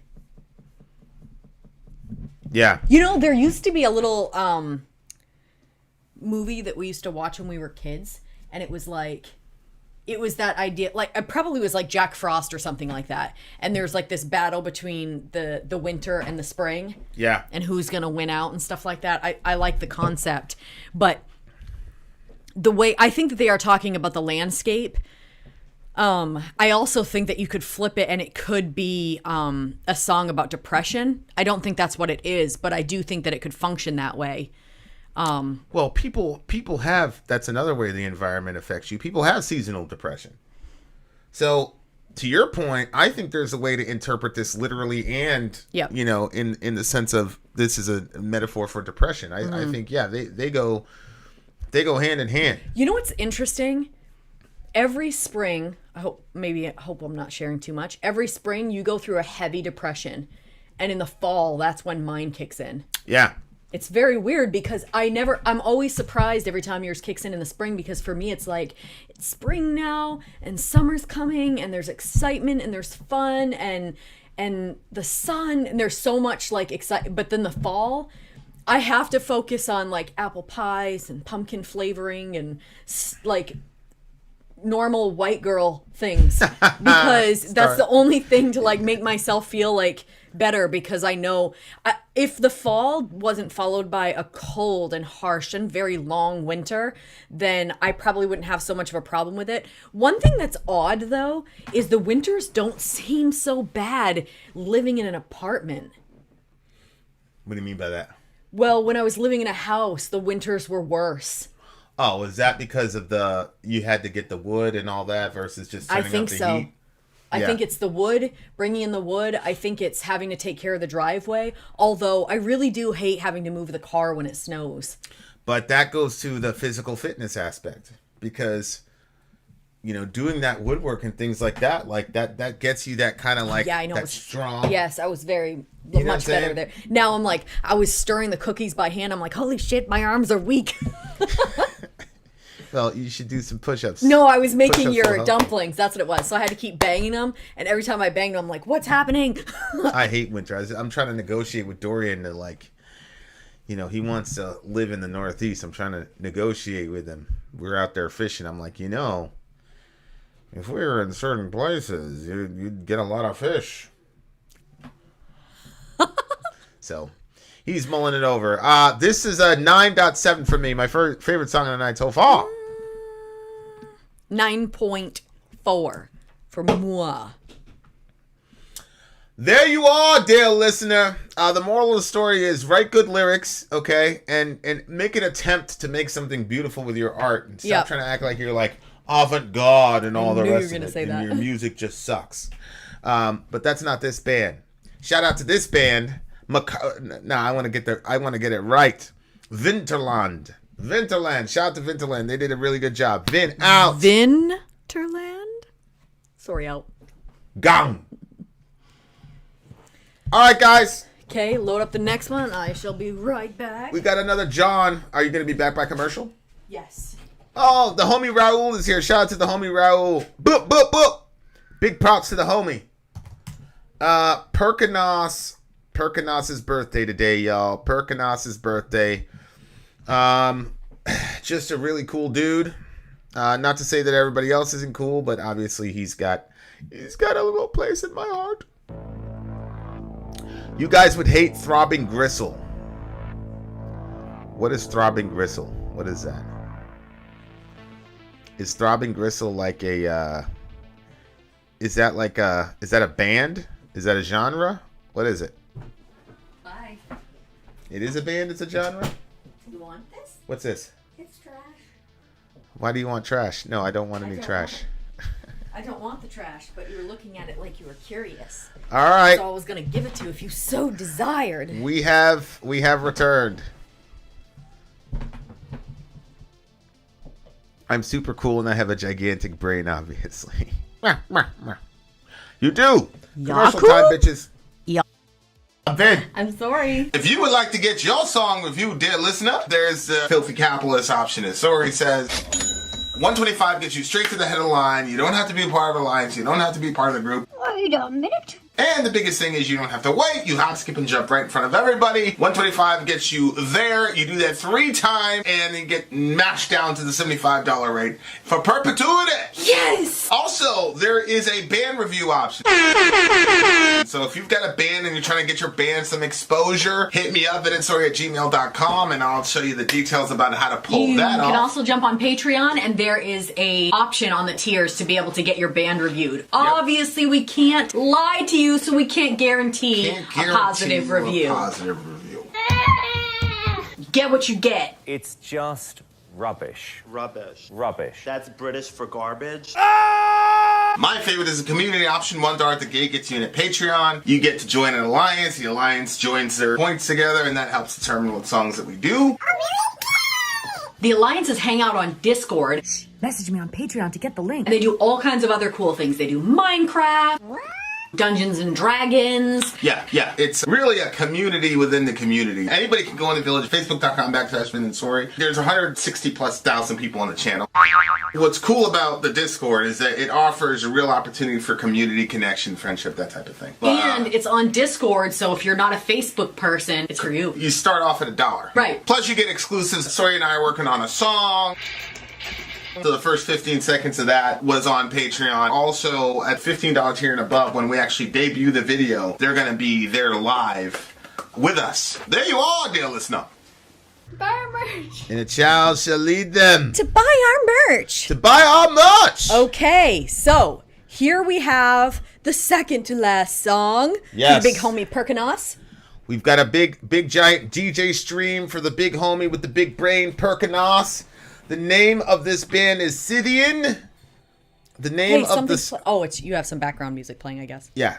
Grunwald is the name of this song. The name of the band is Scythian. The name of the man is Perkunos. You losers! Yeah.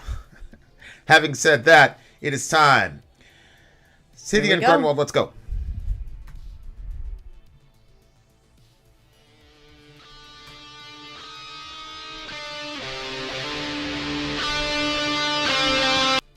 Whoa.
Gary King type solo. Only good.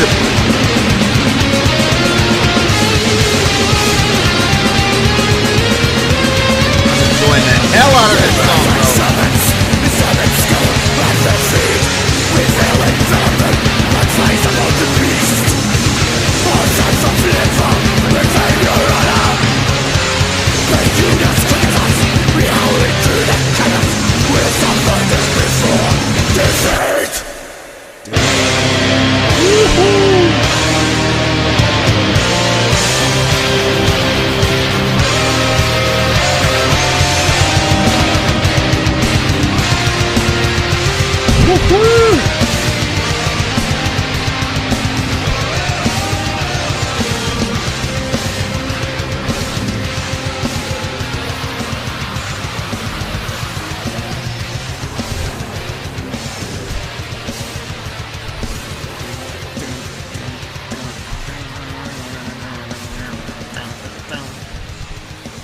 Yeah, this song. Woo! Listen to this shit.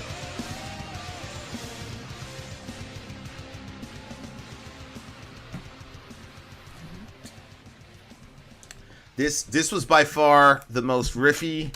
This was by far the most riffy song. Riffy? Yeah, as far as like the guitars. Like this was definitely a guitar-driven song. Mega riffy.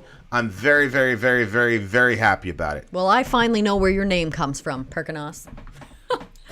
The common Baltic god of thunder and the second most important deity in the Baltic pantheon after Diavis.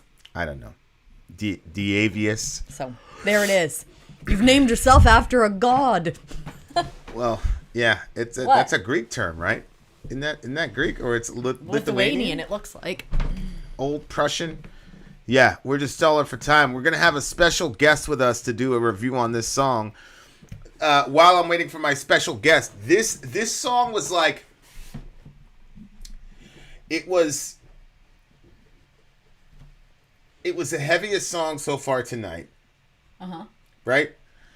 And it really like stood out to me because the other songs were not as heavy as that. So this one like just got the blood pumping. It got I love the cadence. I love the voice. The voice sounded a little bit more human because there's a technical way to growl. Like it's crazy. Like I've been disappointed. Maybe I shouldn't be disappointed, but like I'm watching these classes on like how to scream on YouTube. Really? Yeah. And it's not because I have any interest in it, because I'm not the vocalist in our band. And I don't want you doing any of that Cookie Monster shit, because everybody does. Oh, look at the girls doing the Cookie Monster. She can be a Cookie Monster too. I don't care about that. But the fact that... That's so interesting. The fact that there's like classes on that, I'm like, oh man. Does it look useful? Yeah, I mean, there is science behind it and everything. Really? I just think, like, for me... Babe, you're so funny. The stuff that you look up. What? Yeah, for me, the only problem, because, look, the whole point of the screaming Cookie Monster thing is, like, you're so angry that, you can't sing properly. You're just so angry, so you're just going to rah, And then I find out that you're taking a, class... Yeah. To pretend that you're more angry than you really are. Like, what the hell? Well, I wasn't looking at it that way. That just completely spoils it for me. You listen to that first. You listen to that first Slipknot record. You'll see what I'm talking about. Like he genuinely was pissed off when he was, and there's no class you can take to replicate Corey Taylor in that first Slipknot record. Like, forget it. Okay. And also having Ross Robinson there as well. Like, obviously, to kind of bring that out. But like the idea that like, okay, this is how you project that you're really angry in a very energetic metal song is crazy to me. So this guy's growls and screams sounded Authentic. definitely human. It sounded authentic, and it sounded like he really meant the shit that he was gonna say. All right.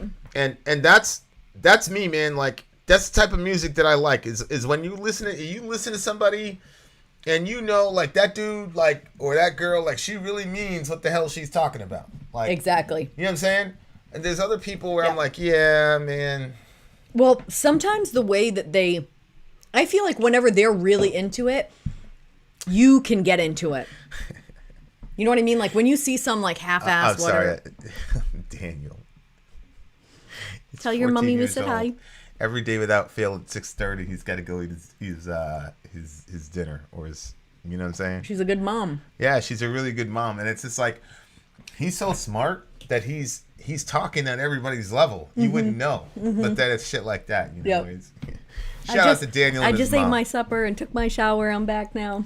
Yeah, yeah. She's like, now Daniel, go take your shower. Yeah. Shout out to Daniel and his mother. Make Holy sure you moly. eat all your food. That's cute. Yeah, it is cute. And this is Perkunos' symbol, by the way. Yep. That's for him. We're yeah. So what were you saying? All I was saying was that I really, really appreciated that. You know what I'm saying? I really, truly appreciated the fact that. But They anyway, put that much into it. Yeah, And it sounds authentic. it was authentic. You know what I'm saying? And you know, he's talking about a historical issue, and sometimes it's like it's not as easy to get into the emotion of a historical song versus Because it's not our history. personal. You know what I'm saying? Like versus your personal history.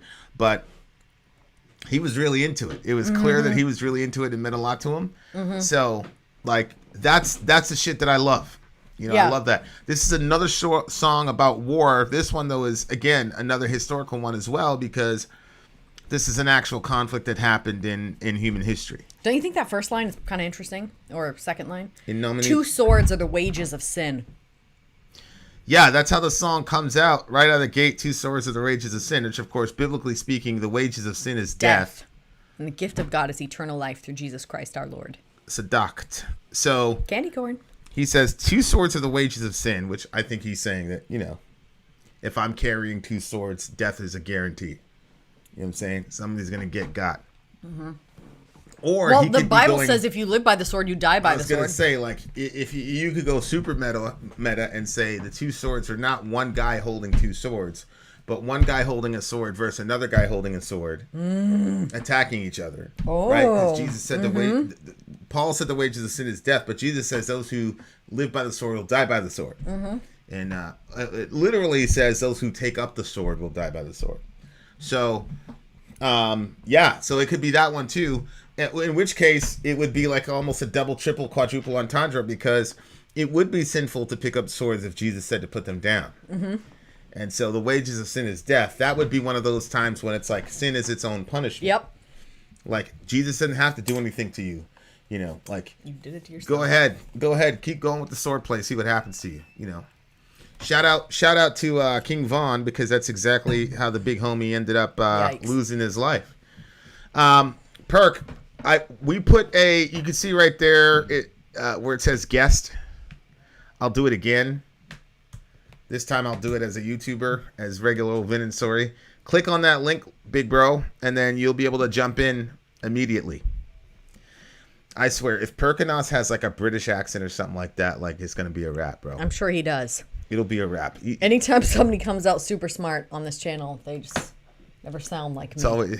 It's always British. They're always British. Okay, here are the lyrics. 2 swords are the wages of sin. Enslave the east and all within. We ride like devils through the mist. We bear the cross with iron fist. With iron fist. Yeah. Grunwald. Anno Satana 1410. Instead of, you could still say Anno Domini. Anno Domini simply means the year of our Lord. You know, so you could have still said that. He's saying Anno Satana, which means the year of Satan. So again, this is the inversion of what Christianity does. That's kind of like poking fun at it yesterday. I was like, Yeah. why would you want to be part of a team where everything is derivative? Like you can't come up with your own shit. The Great Value brand, remember? Yeah, that's right. That was a great. That was a very good one. You're starting to come around. You had that Fortnite Vic, and then you got this one. Oh yeah, I literally was dreaming I was in Fortnite last night, and so I was jumping from the plane. I had to, survive, and so I was like, oh, I'm just playing the video game today. This is fine. Relax. I see the mighty clash of 80,000 men. I hear the king of murder laughing in the hells. I smell the taint of blood exploding in the air. Ugh. Ew, I feel the deathly touch of sabre, bolt, and spear. Saber, bolt, and spear. Okay. Yikes. Is Perk coming? Huh? Perkunos coming? I'm waiting for Perk. We're waiting for. What is it with these super smart people? Can't do basic ass things. Come on, Perkunos. All you gotta do is hit the. The Click link. That link. Even Jimmy Dore was able to figure it out. Even Jimmy Dore. That's so bad. Come on, Jimmy Alt Left Door. Yeah. Shout out to the homie. It's too hot. Milk was a bad choice. We could. What did he say? Ted, it's too hot. Milk was a bad choice. Yeah, you know when you're feeling hot and you're drinking milk? Oh, you don't drink milk ever. Yeah, right? As if you put said it in your cookies. What? Finally, Raul called you out on your evilness. What now? Basic ass things. It's not that basic. He wasn't calling me out. He was laughing. It just says connecting. He agrees with me. Matter of fact, he agrees.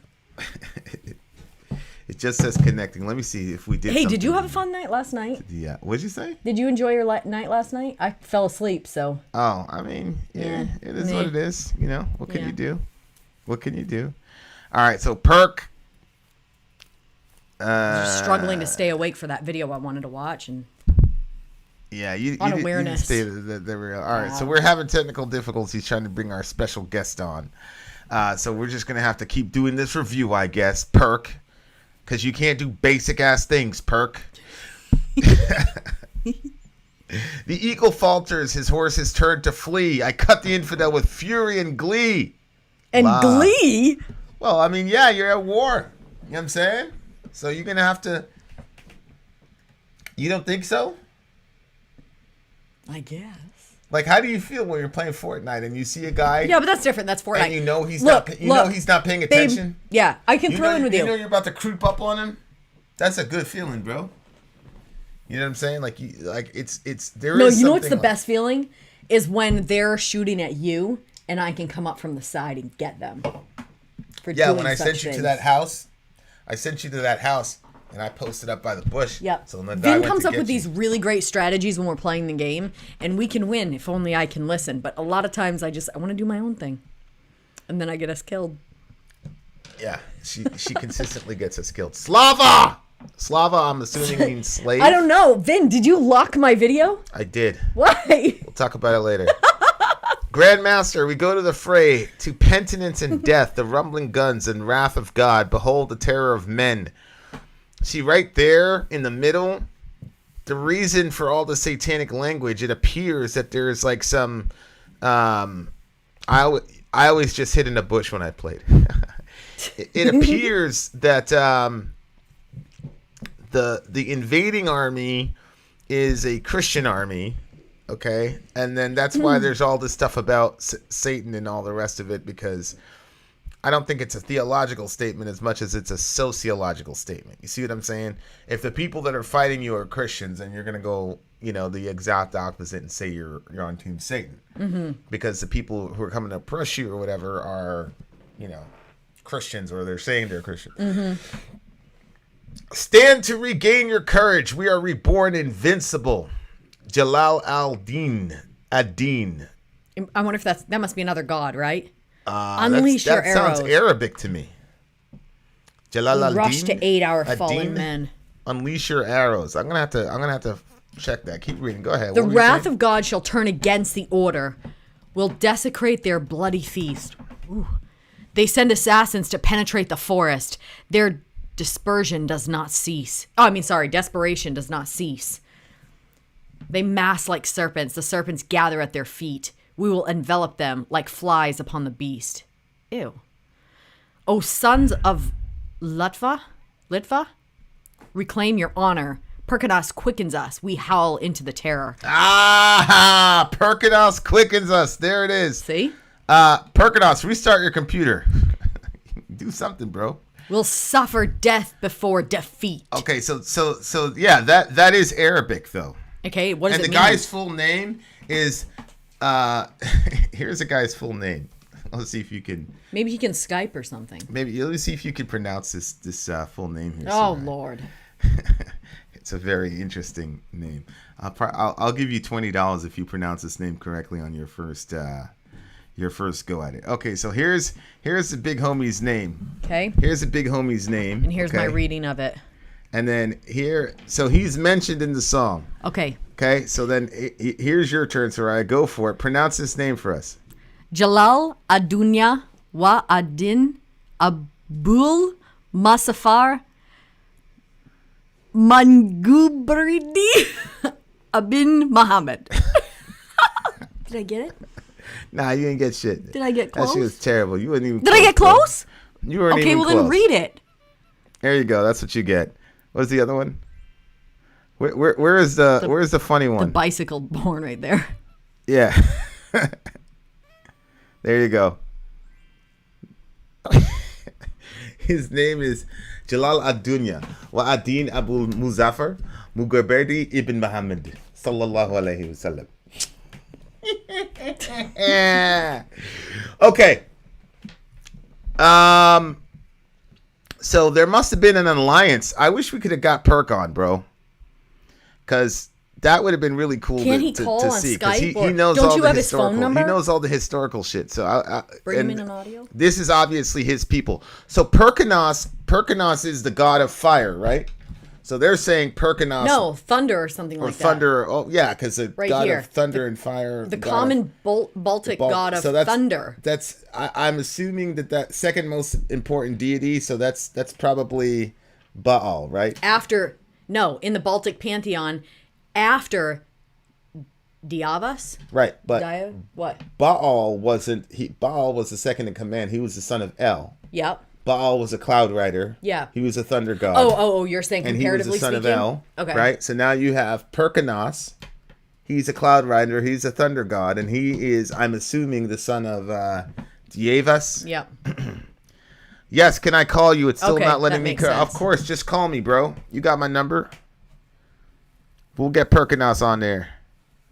He'll take care of biz. We'll put the speakerphone on. Imagine if you called and it said the phone number out loud.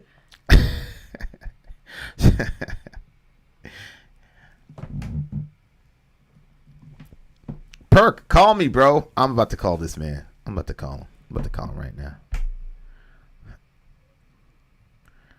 What's happening here? I know, Perk. You're holding up the show, dumb butt. Here, I'm calling the homie right now. Ridiculous. I'm calling him right now.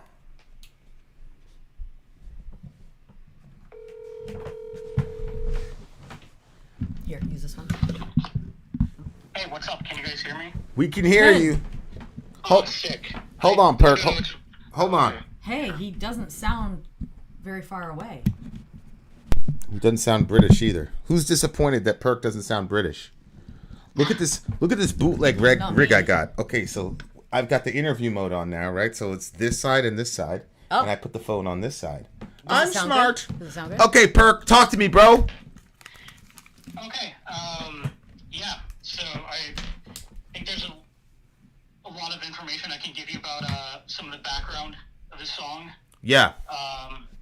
So basically, this was from the historical Battle of Grunwald between the Polish-Lithuanian Union and the Teutonic Knights. It was during the whole Northern Crusades thing. Okay. And, yeah. So this some of the people it references in here are, for example, Żygiewo, Vytautas. Żygiewo is the Lithuanian king of Poland, and Vytautas is the Grand Duke of Lithuania, who's under Żygiewo. Jalal ad-Din is the Khan of the Golden Horde, who's serving under the Lithuanians. Okay. And, basically, some of the background of this, for the reason why it says Perkunos, realm of Lithuania was the last pagan realm in all of Europe. Oh, wow. And so, yeah, the Teutonic Knights were basically trying to expand into that area. Okay. And so, since Poland and Lithuania were in a personal union together, of course they were defending themselves from the Teutonic Knights. Now, the Teutonic Knights, are they Christians? Yes. Okay.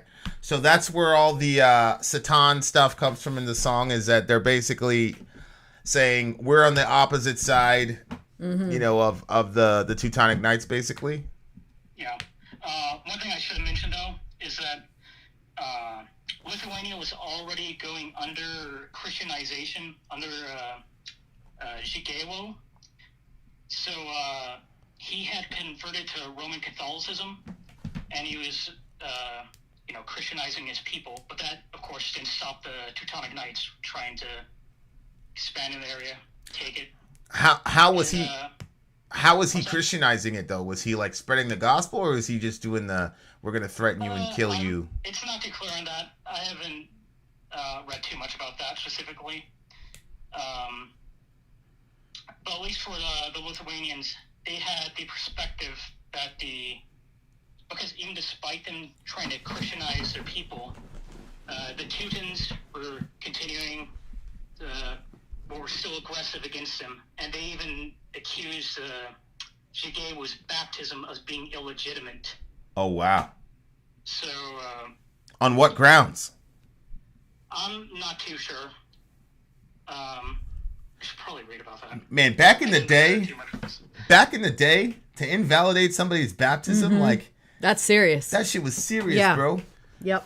Yeah, it was a very serious accusation. Yeah. And Yeah. both of these sides were playing like this huge propaganda war against each other. So it got the attention of a lot of mercenaries throughout Europe.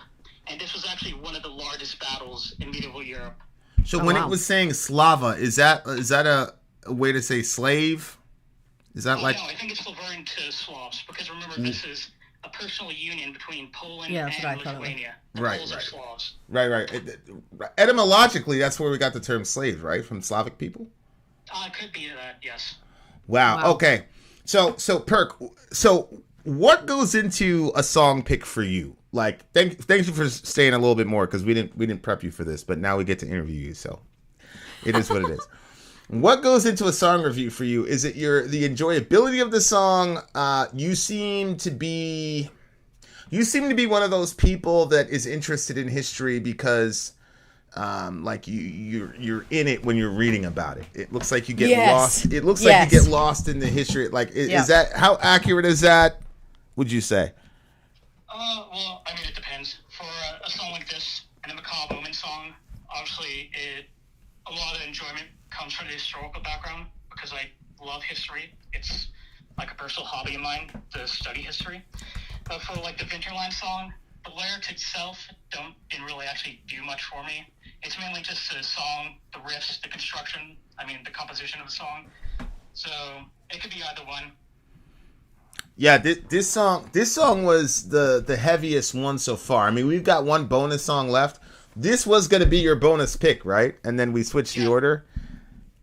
Yeah. This song was the heaviest one. I've enjoyed the most so far. But you know me, I'm a caveman. I love the heavy shit. Okay, I have one question. Have you been introduced to any new bands through our channel that you like? I can't name any off the top So of no. my head, but I'm sure probably. Look how That's a very Perkunos nice is. answer. Perkunos, just say no. Wait, so we've been... I genuinely don't know. So. I've been mispronouncing your name the entire time then. How is Perkunos supposed to be pronounced? I pronounce it as Perkunos. Oh. Perkunos. I don't really care how you pronounce it, though. That's like Doesn't matter to me. James White does that with Theos. Yep. Everybody says Theos, he says Theos. Yeah, you do that with a lot of stuff too. Or not a lot, but you do it with some stuff What a too. dumb butt. Rate this song, Perk. I'd probably give it like a 9, because I love the content of the lyrics. I love the riffs. It's really heavy, very thrashy death metal. So yeah. What did you give it? 8.9. Okay.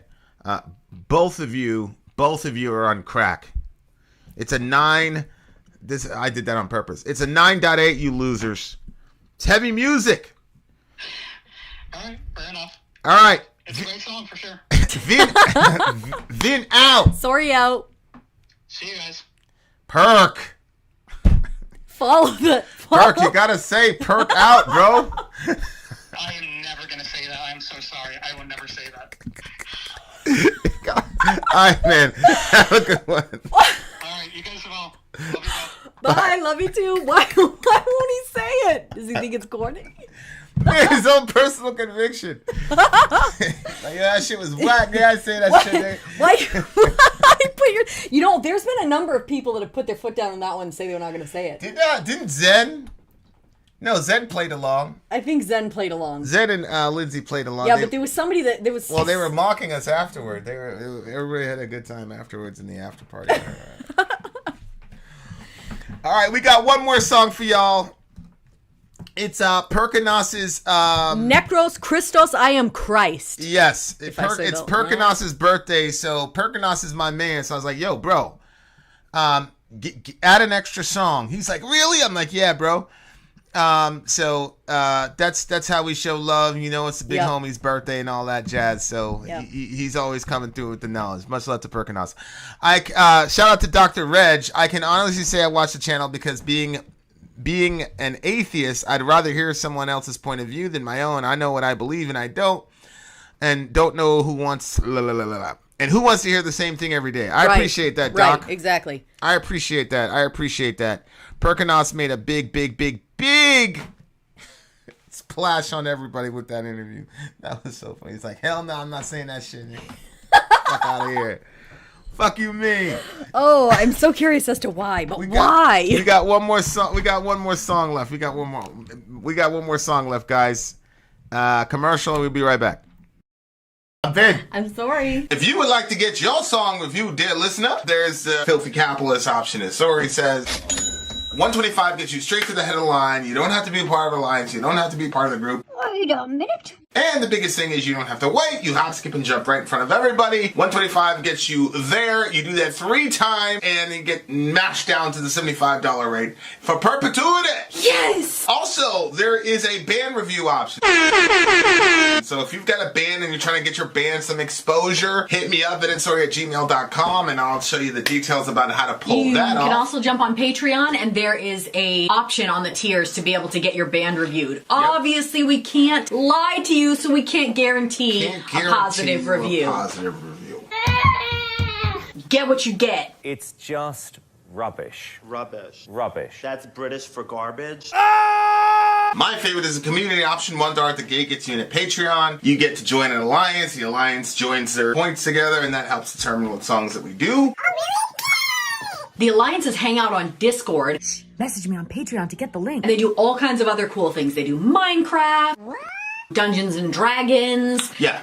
It's really a community within the community. Anybody can go in the village, facebook.com/Vin and Sori. There's 160,000+ people on the channel.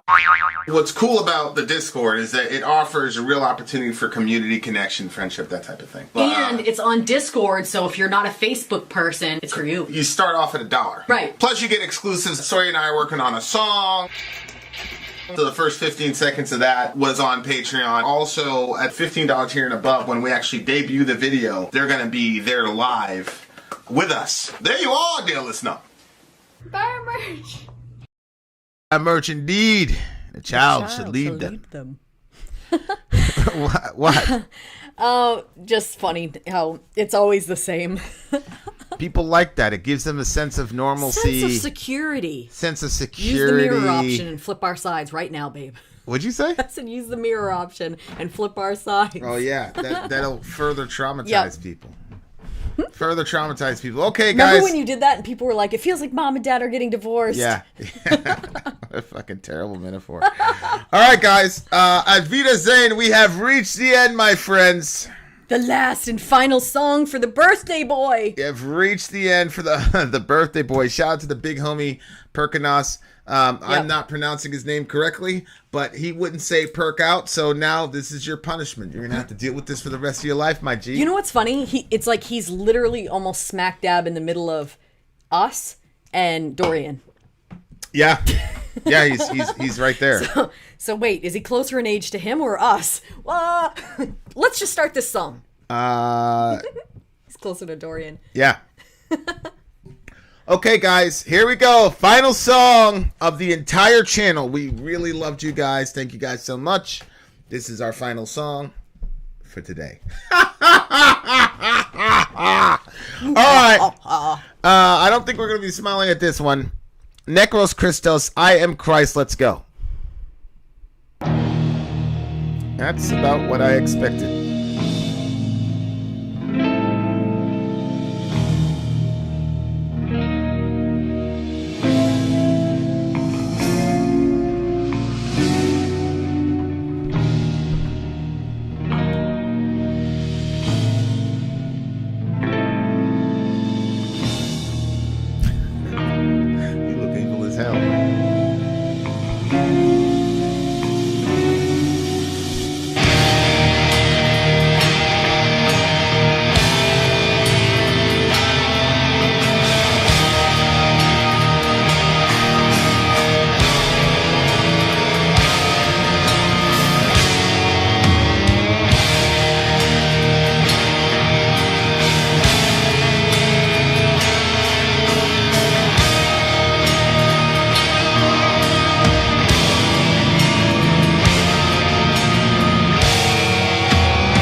You gotta really know your Bible to understand what this guy's saying.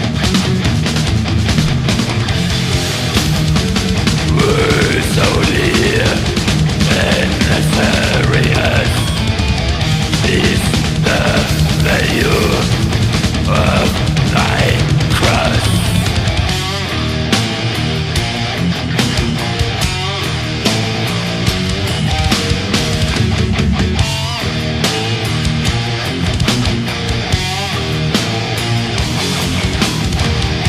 You saved, you saved,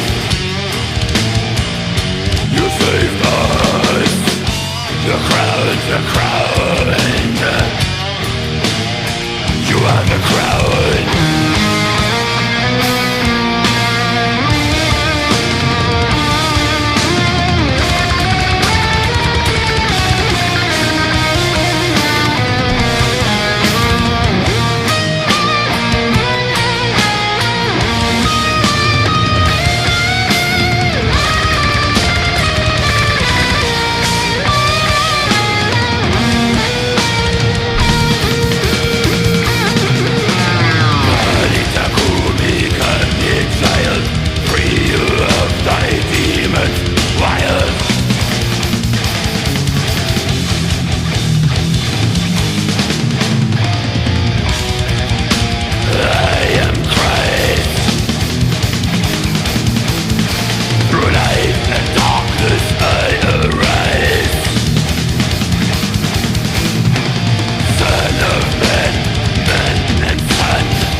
darkness I arise.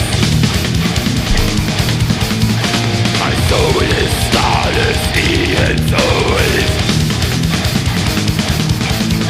My cross is tall, my grave is cold.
bam, bam, bam, bam,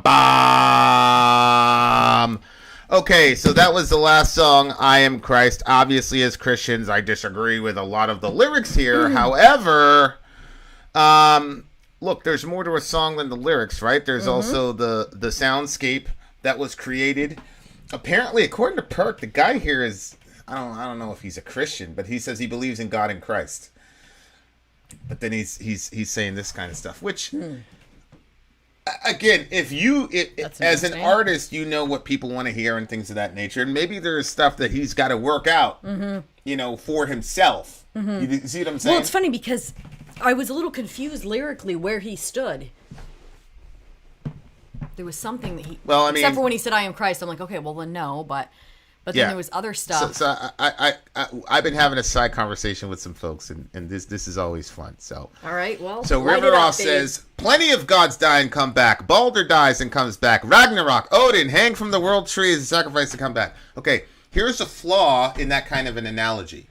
Nobody believes at a scientific secular level that Odin actually walked the earth.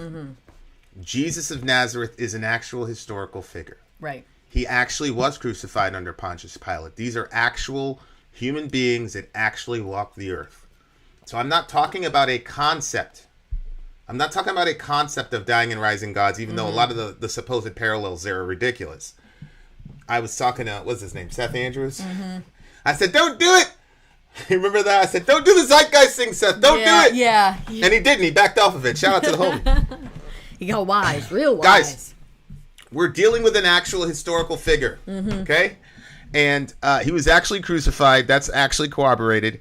And he was also labeled a god, and there is a rumor that he resurrected from his folks.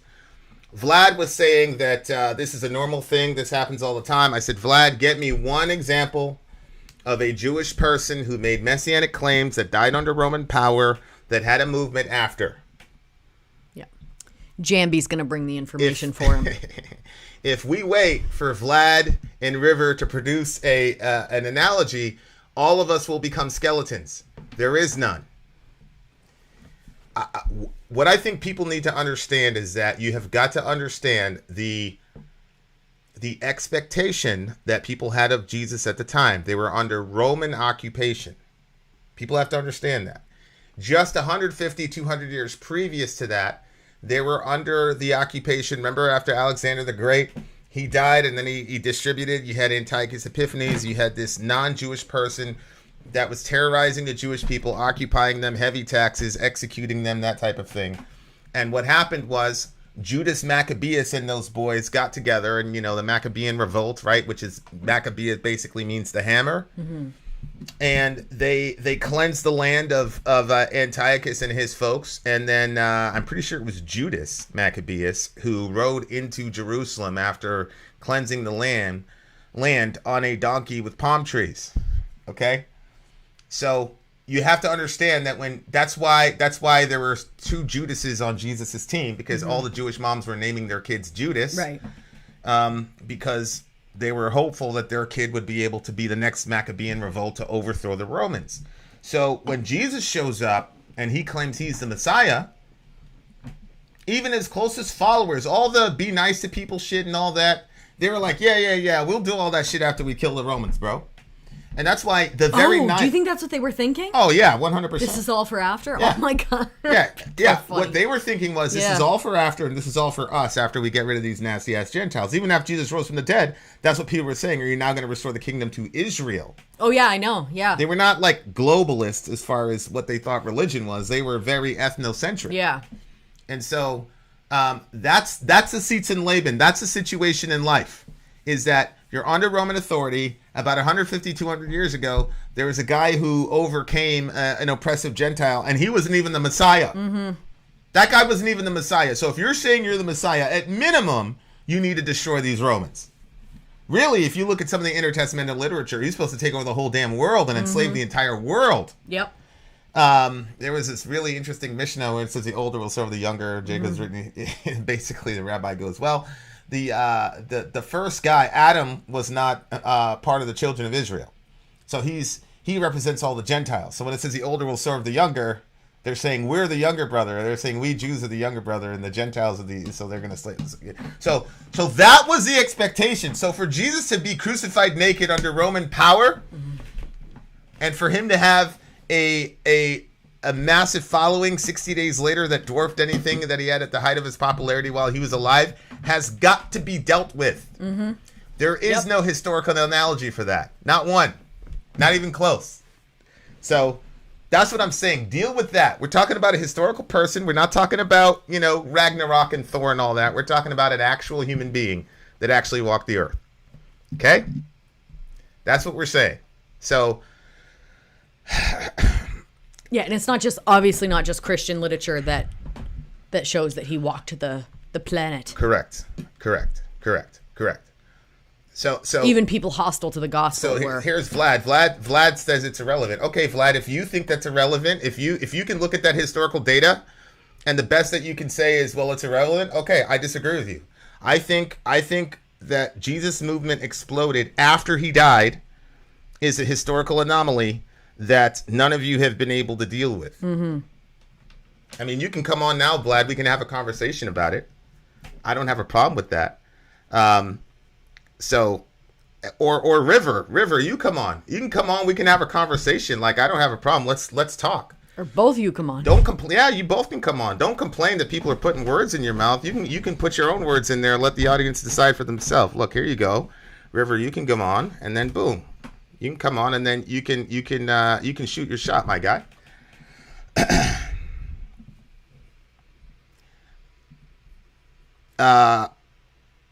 Yeah. I don't care if there's no analogy. Okay. So what you're saying is there is this historical anomaly that has never been done before or since, and you don't care about it. So that tells me that facts are not the only reason for people's belief or unbelief, which I have said a million times, and which is being demonstrated. That people say things like, oh, well, what about Thor and all the rest of it? And then when it's clearly shown that's a ridiculous argument, then we say, well, we don't care. Okay. All right. That's okay.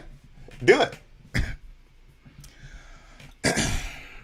Okay, Vlad. Okay, let's go with that, Vlad. Let's go with that. The fact that people believe something doesn't make it a fact. I'm not doubting that many believed it to be the case. Okay, Vlad, let's keep going with that.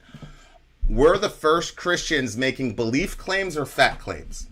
Did the first Christians say, we believe Jesus rose from the dead? Or did the first Christians say, we ate with him, we touched him, we saw him? Yeah. Because those are completely different, right? Like Muhammad, he went on this night journey. He got on this mystical animal, and Allah took him to the seven heavens, and he had this giant tour or whatever, right? And then Abu Jahil went to Abu Bakr, which was Muhammad's right-hand man, and said, do you hear what your man is telling everybody? And Abu Bakr said, no, tell me, what did he say? He said, well, Allah gave him some magical beast. He went from Sham to Jerusalem in one night, and then he came back, which is obviously impossible aside from Allah's working. Abu Bakr says, if he said that, I believe him. That's Abu Bakr saying, I believe in the trustworthiness of Muhammad. Yep. That is not what the first Christians were saying. The first Christians were saying, we didn't believe that he rose from the dead. As a matter of fact, when the women showed up and told the men, which again, Vlad, you have to explain that. When the women showed up and told the men, they believed that it says in the text that they're basically old wives' tales. They didn't believe them because they were all misogynist, sexist bastards at the time. And so the reaction of the disciples to the women is an honest take. It makes sense. They're not saying they believe Jesus. They said that they saw him and ate with him. That's a and then they sealed that testimony with their own blood. Okay? So and the blood of their family members. And the blood of their family members, correct. So if you're saying that happens a lot in history, then okay, give us the examples of it and we'll chop it up. We'll talk about it.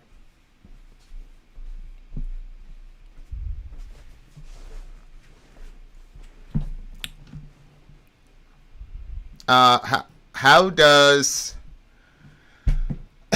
So you believe you'll have an ego after death. My conviction is that we won't be ourselves and that it's ridiculous to conceive of an experience of death. An ego? Wait, where did he get ego after death from? Well, what he's talking about is after you die, will you have a consciousness of yourself? Is there going to be a continuation of what makes you you, right? Yep. Is there going to be a continuation of that after death? And I would say, I think so.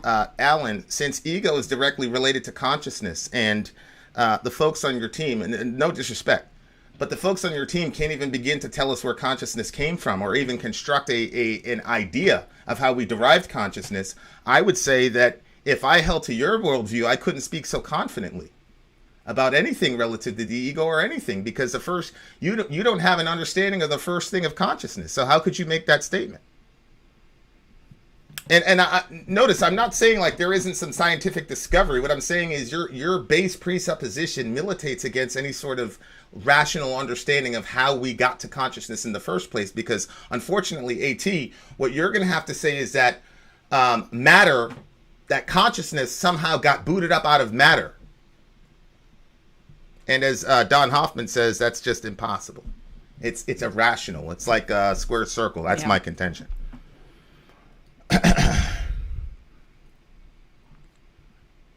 Maybe it was a double buff with the women thing. How can you possibly make a judgment call? Okay, all right.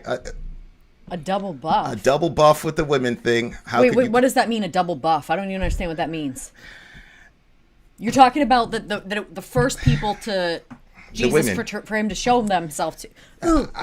Jesus showed himself to were women. So if you were going to make up a religion, their testimony was not worth the same as a man at that time. Correct. And so if you were going to make up a religion, everybody knows that you wouldn't have had him actually talk to a woman first, because that invalidates your religion. You wouldn't even use women today. Right. Well, yeah, people probably. don't even listen to women today. You're right.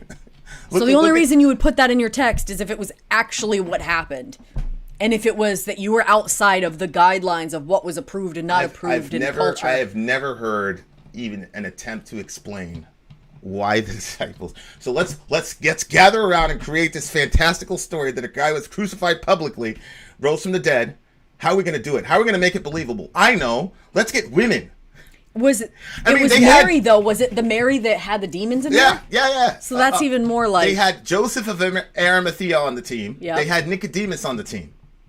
Just say that Joseph of Arimathea discovered rich Jesus man, risen blah, blah, from blah. the dead. It was his grave, right? Yeah. And you could easily have him strolling to check out his grave, and then he ran into Jesus. Joseph was a high-standing guy that would have gave a lot of credibility to their movement, and yet, no, let's go with women, and then let's go with a woman who had severe mental issues. She was demon-possessed.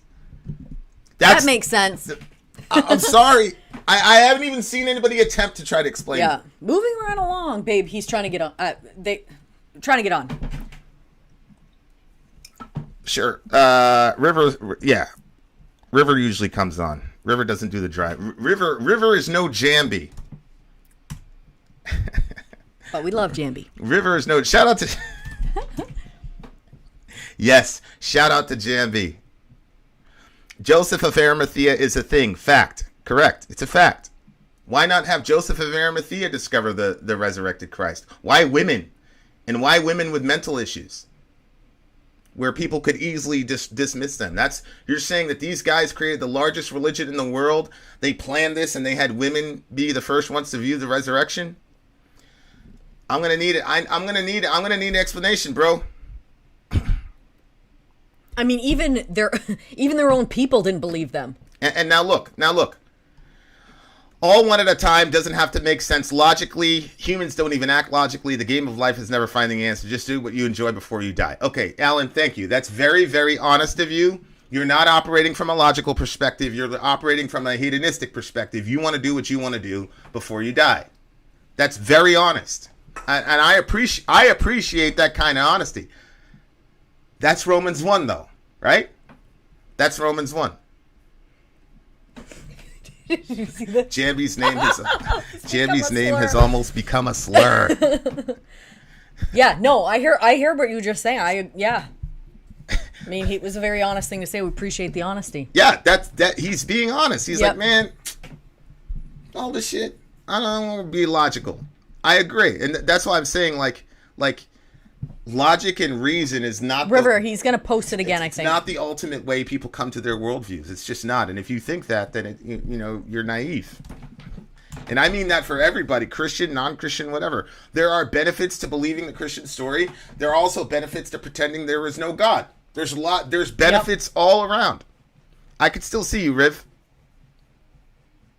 I'm not saying that was the case. I'm saying we don't know enough about their beliefs to make a sound judgment call. Okay, that's fair. It depends on what you call a sound judgment call, Vlad. When I see something that has never happened in history before or since, and when I see a movement that has literally everything stacked against it, the Jewish side, the Gentile side, the gender side, the historical side, like everything is stacked against Christianity spreading. Mm-hmm. And it's a singular moment in history that's never been replicated. Mm-hmm. I mean, after Muhammad died, the first war that Abu Bakr had to deal with was the Ridda Wars, which were the wars of apostasy. Because as soon as Muhammad died, they were like, all right, we're done. Mm-hmm. And Abu Bakr had to go in there and slay a bunch of people and burn down a couple villages in order to keep people in the Islamic faith, right? So I hear these things a lot, and then when they actually get examined, we default to saying things like, well, we don't have to rely on logic. Mm-hmm. Okay.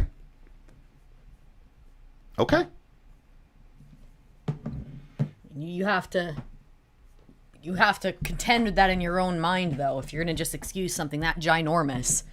Because... Yeah. I mean... Yeah, I agree. Yeah. River, there's something wrong with our interview thing, River. So do me a favor, send me an email, and I'll give you. Well, actually, no. I'll just reload Skype again. So call me on Skype. It would be better if people could see your beautiful face. We know that, but call me on Skype. Meanwhile, I know that sucks. Here's BC with the Gnosticism. If God created the universe, he is an evil thing. Okay, so we're gonna call. So River's gonna call me. He and I are gonna have a conversation. But I do want to talk a little bit about the song. Okay, I do have to say one thing about that. I do want to talk a little bit about the song. But yeah, River, we'll jump on for sure. When I have conversations with the kids and we kind of have those discussions about like what was just said, if God created the universe, he's an evil thing. Yeah. This idea that if you just step back and you say for a second, okay, God really does exist. He's infinite. He's beyond all of this. He's more than everything that we know. Then how could a human being even possibly think that they could contend with God and look at God and say, this is wrong, or this or that thing makes you evil? You can't even pull yourself back from the situation and look at it from a logical standpoint because you don't have all the facts. So I think that while I understand why people say stuff like that, I do think it's an emotional statement, because if you just had to sit there and think logically, you could not know that information because you don't know everything and you can't see everything. And even just this world is more than we can comprehend. We haven't even gotten to the depths of the ocean, and there's undiscovered things on our own planet, never mind other places. So I think it's just a kind of and I have these conversations with the kids because they have their opinions about different things. And I'm like, how could you possibly, you don't know what's going on, what's bigger than that, and what's beyond that. And I just think it's a very interesting statement to make when you don't have all the facts. So Vin, do you also believe the vampire accounts of the Middle Ages that came from whole families at a time? They all said they saw the recently deceased come back from the dead. Well, there's a couple things, right? one is that one of the reasons we had Awake was because people at that time in that particular region were terrible at judging whether or not people were actually dead. Oh, that's why you had Awake in the first place. For real? Yeah. So they could make sure? Yeah. So they did an exhumation one time. There are all these like use claw marks inside the claw marks. Yeah. So they were not very good. The Romans were experts at diagnosing death. That's one, especially if you were crucified. I mean, they had it down to a system. As I said in the earlier review, the Romans did not invent crucifixion. I think it was the Persians, but the Romans perfected it. Mm-hmm. They had doctors there, and they could tell when you were dying, and they could tell. That's why Jesus, he wasn't able to carry his own cross, because a lot of people died from the scourgings at the beginning from hypovolemic shock. So when you talk to me about folks in the Middle Ages who were not as educated, and this is kind of ironic too, because you would have figured that people in the Middle Ages would be more educated, but that's not true.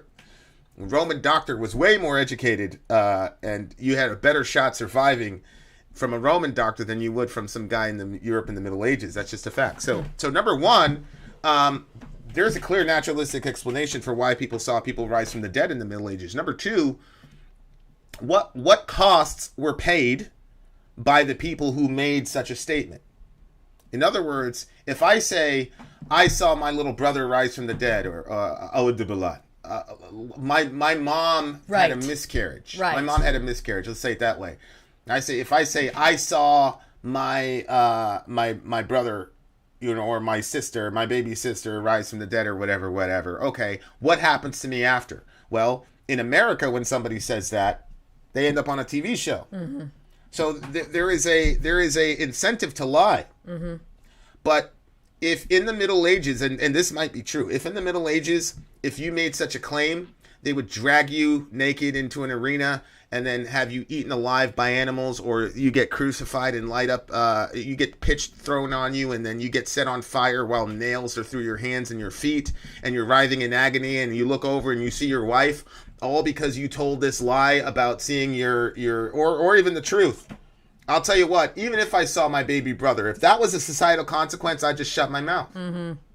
I'm not going to die over some dumb shit like that. Mm-hmm. And if you find one person that's willing to die over dumb shit like that, you're not going to find hundreds and thousands of people to do that. Mm-hmm. So one, I probably actually believe the accounts of people rising from the dead in the Middle Ages. But even if I did, that's not an analogy to the resurrection of Jesus. The point is there were societal penalties for saying that you saw him. Oh, absolutely. That were massive penalties. There was no societal incentive to say that. The man was just killed by public execution on a cross. Correct. And that's why when Peter was said, when they were like, yo, aren't you that guy? He was like, no. And he said it 3 times definitively. I do not even know the man, because he didn't want to get tangled up in that, because if he was a part of it, and the way that it worked back then, if you were part of an insurrection, like that was it. It was over for you. You and all your people. And that's why when Jesus, when he was in the garden, he asked them if they had a sword. And then he said that they said they had 2 swords or 1 sword. He was like, that's enough, because he was going to get numbered among the transgressors. He was going to that was what the prophecy was. So when the soldiers showed up and there was a sword, it was like, boom, now we have reason to drag him away and to have him crucified. So Jesus was, They all dispersed. All the disciples dispersed. Nobody wanted to be caught hanging on a cross. I mean, Can you imagine? Like, there's so many things, like public speaking. People are afraid of public speaking. People are afraid of this. People are afraid of that. Like, a friggin' crucifixion? Like, what the frig? You saw that? Like, they would kill people.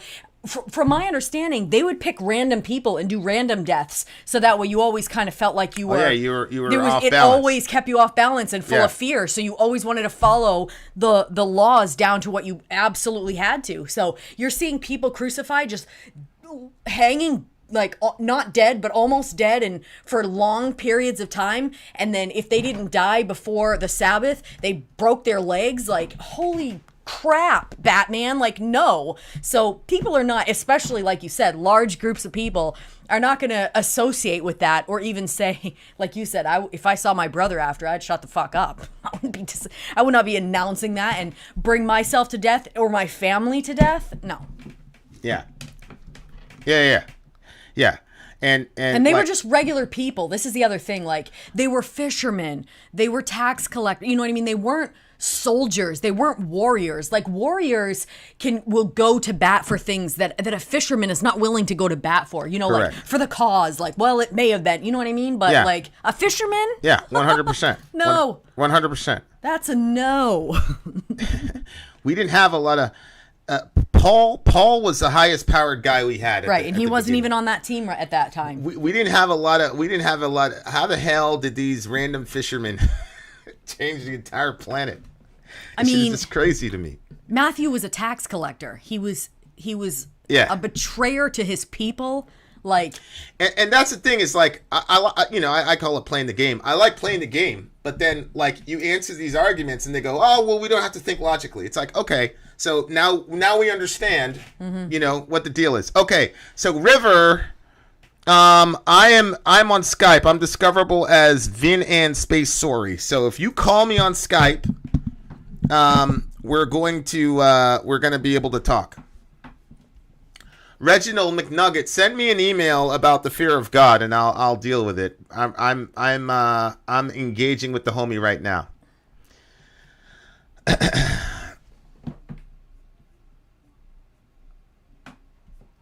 So once we get that on, but I do want to talk about the song. What were you thinking about the song? well, I was trying to figure out where his point of view was coming from. So some of it kind of sounded, first of all, I liked the sound of it. Secondly, well, I didn't like the vocal style, but I liked the background stuff. Yeah. I couldn't figure out. Hello. Hey, River, what's up, buddy? I am doing just fine tonight. This has been a hell of a stream, guys. Hell of a stream indeed. Perkunos is saying there was a song. Okay, so go ahead, shoot your shot, River. Talk to us.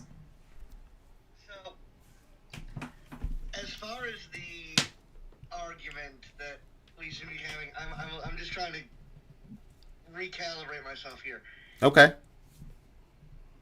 I'm not arguing about the idea of a messianic figure who gets a following after death.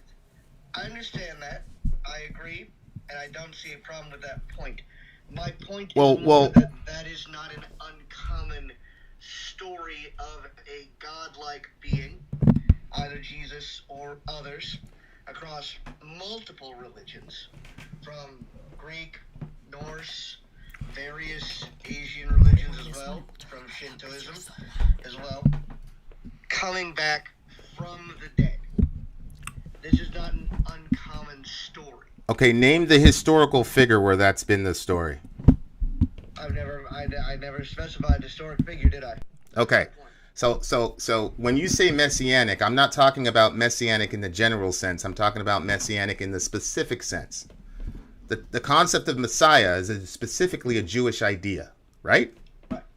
And we have examples of people who claim to be the Messiah, who died under Roman power, and every single one of those folks, the minute they died, that was the end of their movement. So the question I have for you is, why did the Jesus movement continue after his death when other messianic claimants, their movement died specifically because of their death? Well, as far as that's concerned, I'm not quite sure. Okay, so that's the argument that I'm making. In just 2 seconds, I'm specifically dealing with what the messianic expectations were, right? So 200 years prior, you had a Gentile or a non-Jewish oppressive force that was oppressing the Jewish people, right? Antiochus was there; he was the main guy, and then the Bar Kokhba boys, Shimon Bar Kokhba, Judas, different guys. The Maccabean boys, Judas Maccabeus, etc. They liberated the Jewish people via violence and weaponry, and Judas Maccabeus rode into town on a donkey with palm branches, which is obviously replicated by Jesus 200 years later. Okay, so my point is, what are the Jewish people thinking when Jesus shows up and he's riding on the donkey with the palm branches? Considering the historical context, what are they thinking that is supposed to signal? Well, I would assume, based on what you just said, that a similar thing is about to go down. Correct. That pretty much they're about to see yet another failure on this Messiah prophecy. Well, no, the Maccabeans didn't fail. They succeeded in driving out Antiochus and his boys. Okay, I misunderstood your point there. I'm a little. No, it's okay. I didn't communicate 100% that. 100% educated on that history. No, I didn't communicate that well. That's why you got. Because I was talking about Antiochus and all these other people. What I'm saying is, 200 years prior, right, the Maccabeans overthrew an oppressive, non-Jewish oppressing force, right? Right. And they received him with palm branches and he came on a donkey.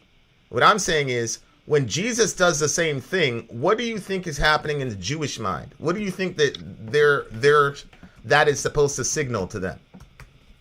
Well, if I'm there at the time, I'm thinking, okay, we're about to see the Romans have the yoke that they have over our necks thrown off. Correct. And then you know what Jesus did? Right, he got crucified.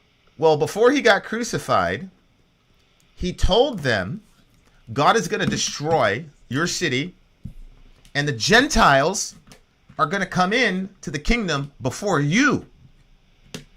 So the Jews say, man, fuck this shit. We brought you up to destroy the Romans. Now you're telling us that our place is going to be destroyed and that you're going to save Gentile people? And that's why a week after they were saying, hey, welcome, palm branches, they wanted his blood. They wanted to kill him. Right. So then Jesus dies naked under Roman power. Right. And then what you're saying is, in spite of all those expectations, a bunch of fishermen and a tax collector got together. They said, okay, guys, we need to make up a story that he rose physically, bodily from the dead. Not some spiritual phantasm, but spiritually, like physically risen from the dead to where you could touch him and eat with him. Let's make up that story. Okay, who are we going to have as the first witnesses for this cockamamie story that we're going to make up, that we're all going to die brutal deaths for a lie that we know is a lie? And then they said, I know, let's get women. Let's have women be the first witnesses, even though their testimony was kind of questionable in court. And let's make sure that we name one of the women as Mary Magdalene, who was known for having 7 demons in her. Is that what you're saying happened? Again, as far as that's concerned, that does sound like it would be very hard to believe. I agree with you there. Okay. Here is where, and again, this is just due to me being perhaps a little uneducated, but also coming in with my own thoughts on why this might work out anyway. You and I are the same. I'm uneducated, and I have my own thoughts. We're exactly the same. Go ahead. So, you have multiple years of being ruled over by Romans. Mm-hmm. Generations at this point, I would believe, yes? Yep. Now, I know from studying history all across modern history that eventually a people will absolutely just not give a shit anymore. They will rally around any cause that gives them a belief that, hey, we might have an out here. Now, an out in what way? Well, let's look at, say, the 1905 Russian Revolution. One of the inciting incidents of the Russian Revolution in 1905 was a priest and a number of citizens marched to the Tsar's palace. Not with the intention of violence, mind. They marched to present a list of requests of the Tsar. They wanted help. Essentially, can you give our people more food? The Tsar had already left. The priest and multiple civilians were shot down dead. The priest and his people end up martyrs of a cause to remove the yoke that is controlling these people.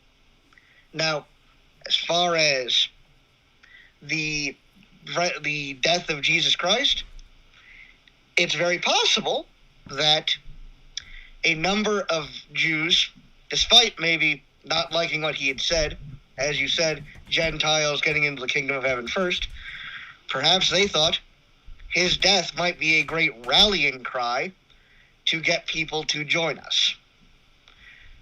And maybe the time was just join us right to do wait. Join us to do what though? Because in your situation with the Russian analogy, that was to stop the Tsar from being such a, horrible person while the rest of his people were suffering. And we know what happened to the Tsar when he didn't listen to those folks, right? Well, that happened much later in the Second Revolution, yes. Okay, so what? So we've got an oppressive force. What benefit is the rallying cry around Jesus? Because Jesus wasn't the only person that was crucified. There were thousands of Jews that were crucified. So what is significant about rallying around Jesus in order to overthrow Roman occupation? Is that what you're saying, that he was a figurehead to overthrow the Romans? I'm thinking that to a degree, for at least a few of them, that might have been what was going through their heads. Can I ask you a question? Go ahead. Did Jesus ever even imply that he was going to overthrow the Romans? Did he ever tell his followers that? Not as far as I'm aware. Didn't he tell his followers that in order to follow him, they had to be crucified? Deny yourself, take up your cross, and follow me?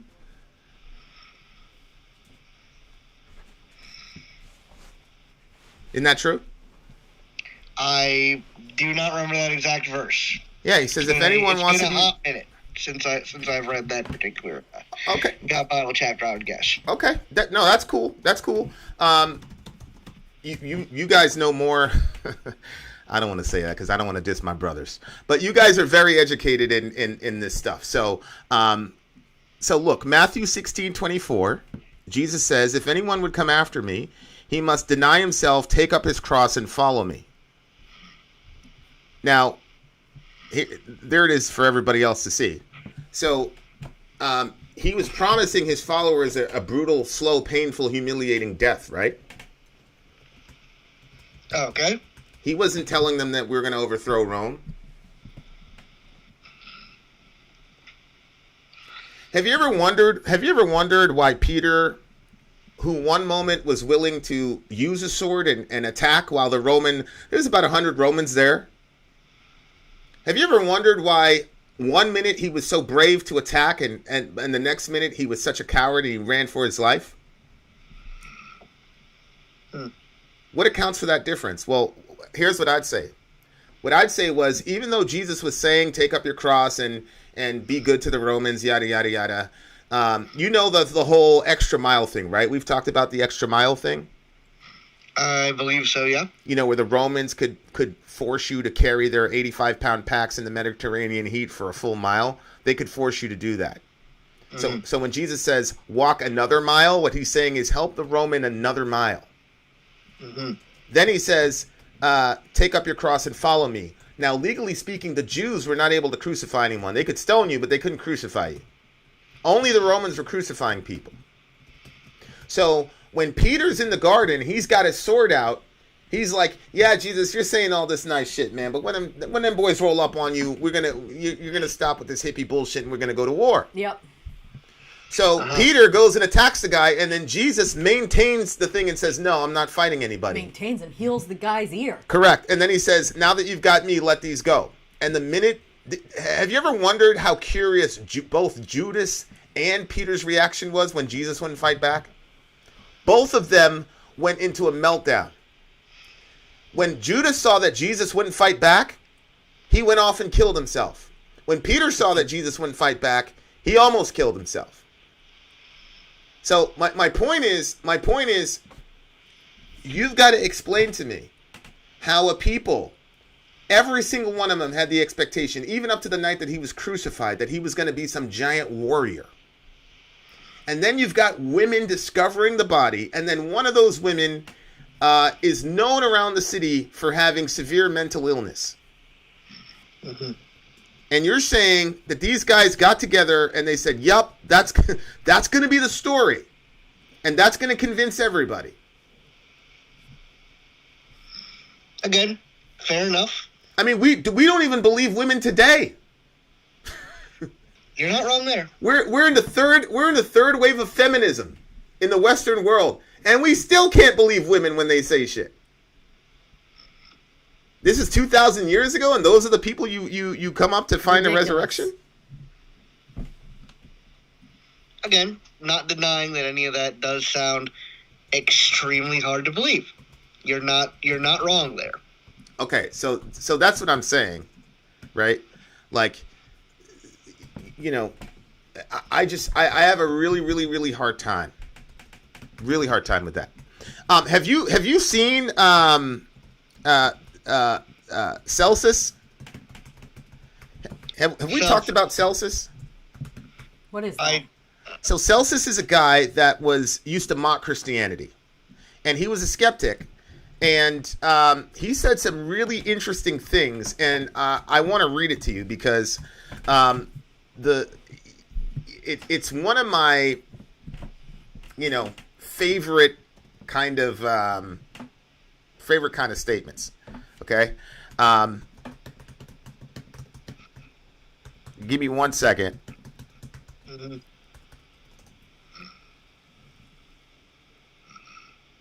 Okay, check this out. This is Celsus, and he's mocking Christianity. Okay, and I'm going to say rightly so, even though I'm a Christian. Okay.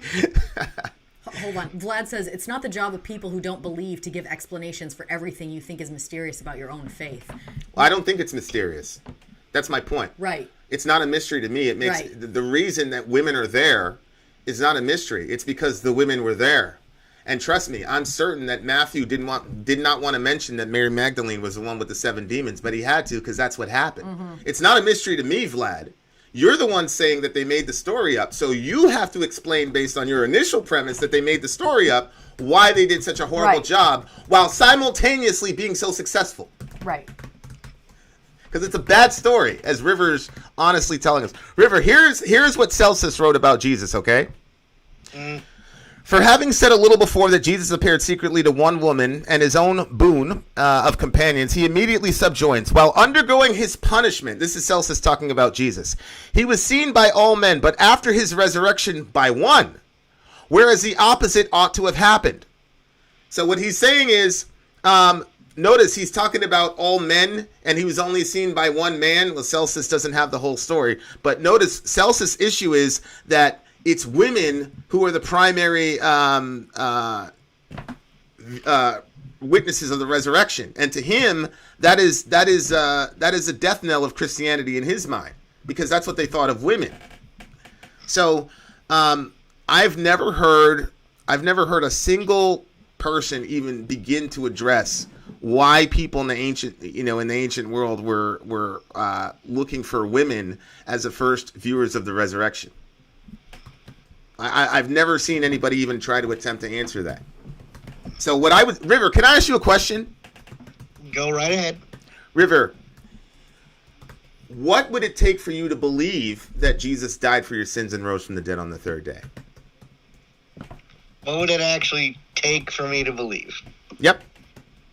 I would have to have the same kind of experiences that I have had when I have made prayers to Thor and Odin.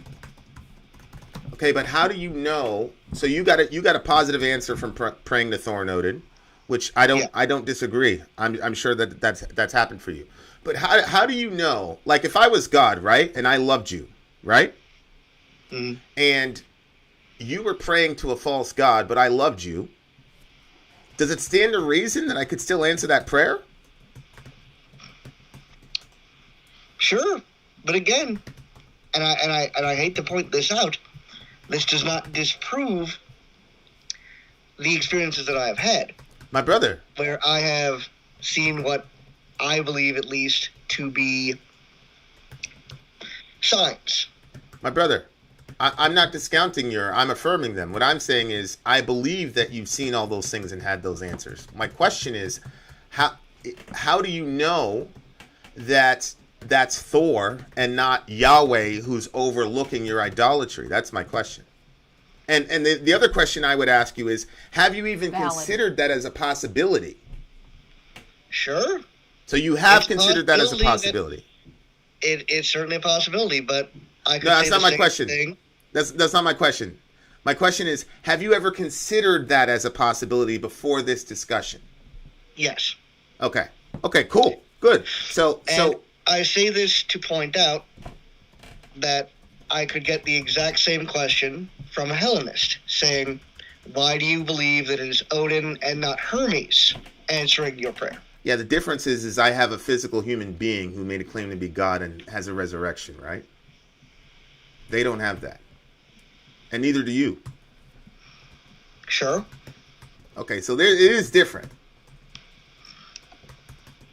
Right? Again, if we accept wholesale the entire story being that. Now, I'm not saying That is Except not what true. now? I'm sorry, say that again? If we accept that the story is wholesale, completely, 100% factual, being dead. I'm not saying that that's not possible.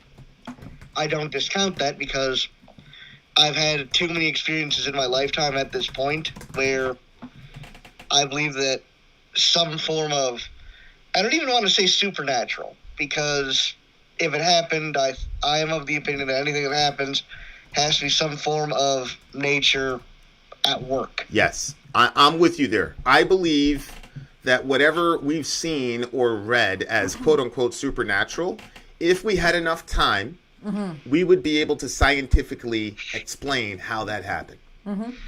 I'm 100% with you. But can you go back to that question though? Which one? The one on if a god would perhaps answer the prayer anyway? Yeah. So if Yahweh is there and he truly loves you and you're paying to Odin and he knows that Odin is, let's say Odin is a rebellious demon that should be leading you to Yahweh but is now taking the worship for himself. So let's say that that's a situation that you're in. But Yahweh looks at you and he knows what you're praying and he knows how desperately you need it. Do you think that Yahweh, if he's really a father, would say, man, fuck that guy, River, or fuck them? Sorry, River. I'm saying them, specifically talking about you. You think God be up there and say, man, fuck them? Or do you think God might say, damn, River's in a bad situation. Even though they're not praying to me, I'm going to go ahead and answer the prayer. If God was a father, which one would he do?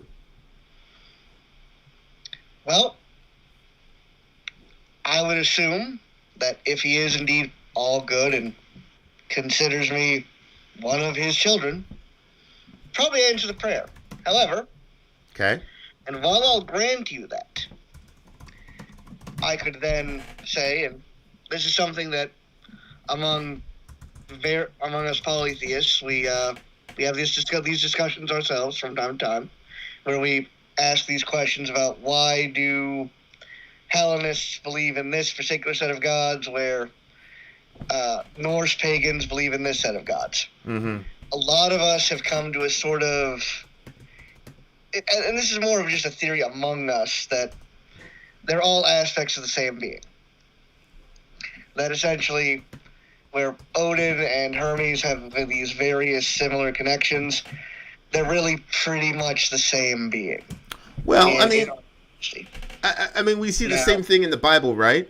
You have El, who is presiding over a council, and El has a son named Baal, and Baal rides the clouds, and he's the thunder god, right? Right. Well, what do you have in the Bible? You have Yahweh, who is the head of the council. He has a son, and that son rides on the clouds, etc. Right? Like so, and that's why I was talking about Perkunos' guy.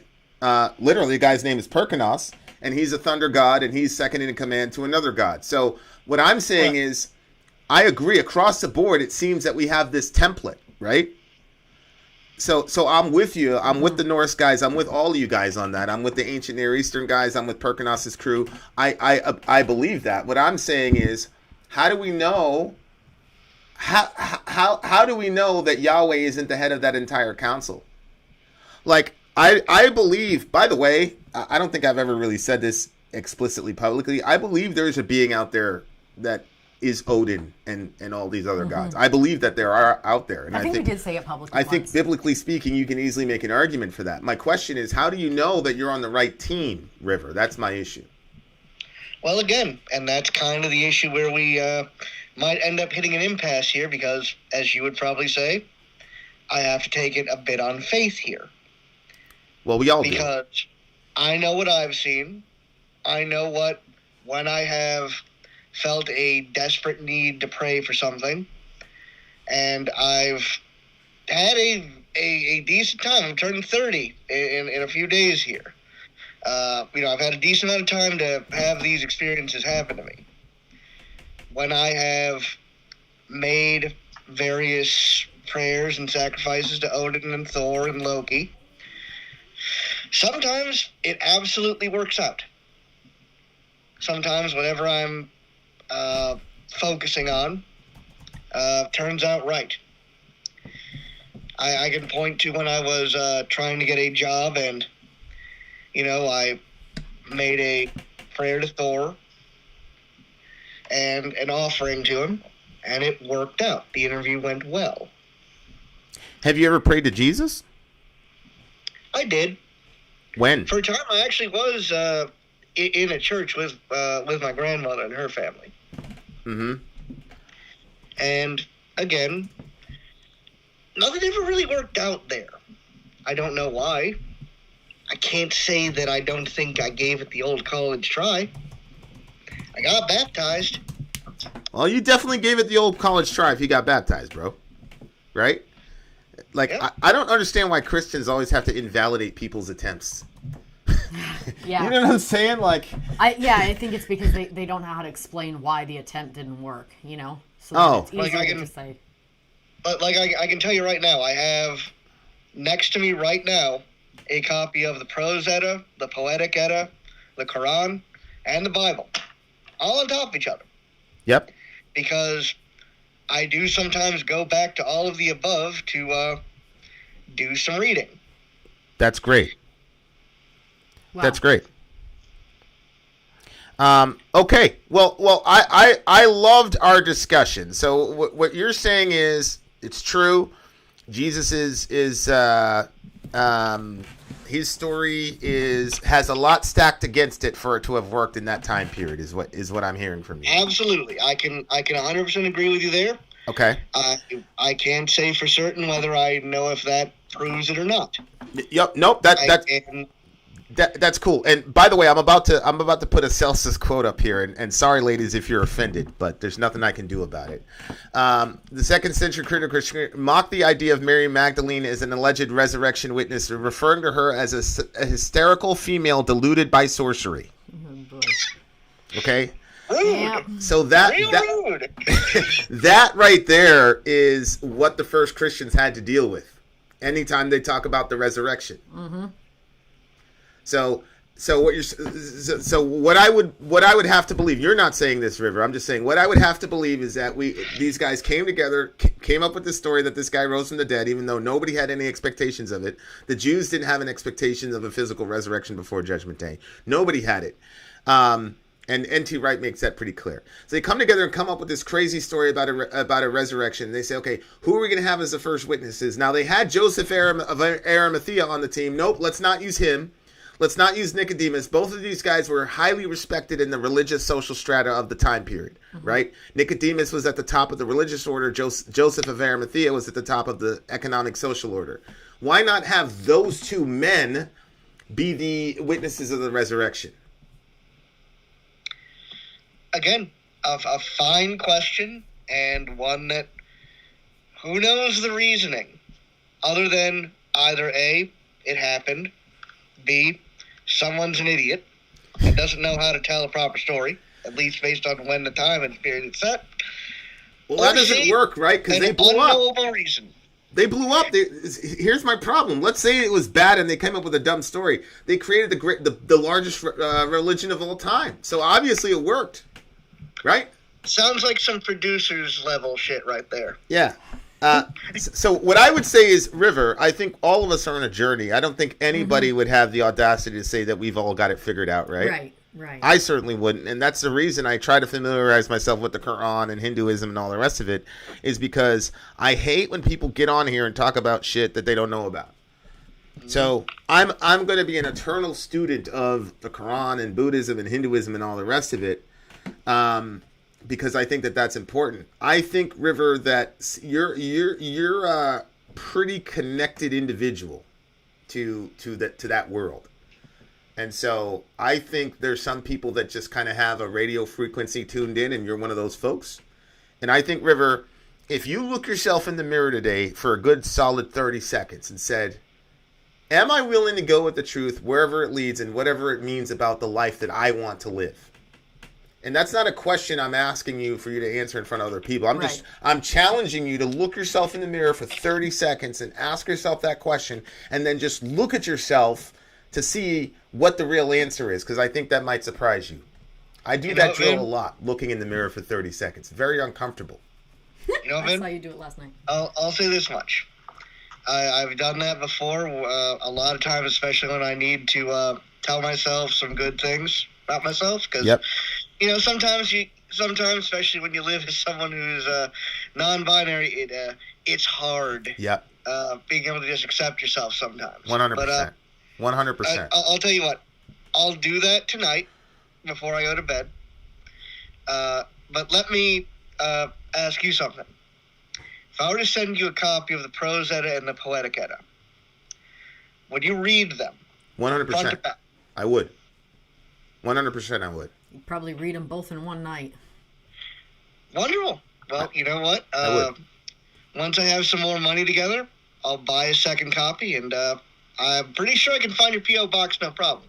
Yep. Yeah, hit me an email. I might give you. Yeah. Okay. Cool. Yeah, and I gotta. It sounds like a deal. I gotta say, River, if you have a genuine pursuit for truth, which it sounds like you do, and it sounds like you've been journeying and searching for quite some time, you will not be disappointed come the end of all things. Mm-hmm. I'm sure you're not wrong there. As far as this song, by the way, just because I know we're still doing a song review technically. Yeah. We all. Yeah. So hey, Riv, do you mind? I loved this song. Riv, do you mind staying and doing the review with us? I'm not against it. Okay, let's do it. And then Perk, we'll talk offline, and you tell me how much of this you want edited out on the YouTube version of this, because we completely hijacked your live stream. Holy shit! All right, so what did you think about the musician? I'm very sorry, Perk, but by the way, happy birthday. Happy freaking birthday to Perk. This is a bonus song too, so the bonus song went longer than the entire fucking stream. Okay, so Riv, Riv, tell me your thoughts, man, about the musicianship of the song. Oh God, it was so fucking heavy. I loved it. That guitar. Yeah. You guys know, like, I'm biased towards like guitar featured song because I'm the guitarist. So I want songs that feature the guitar.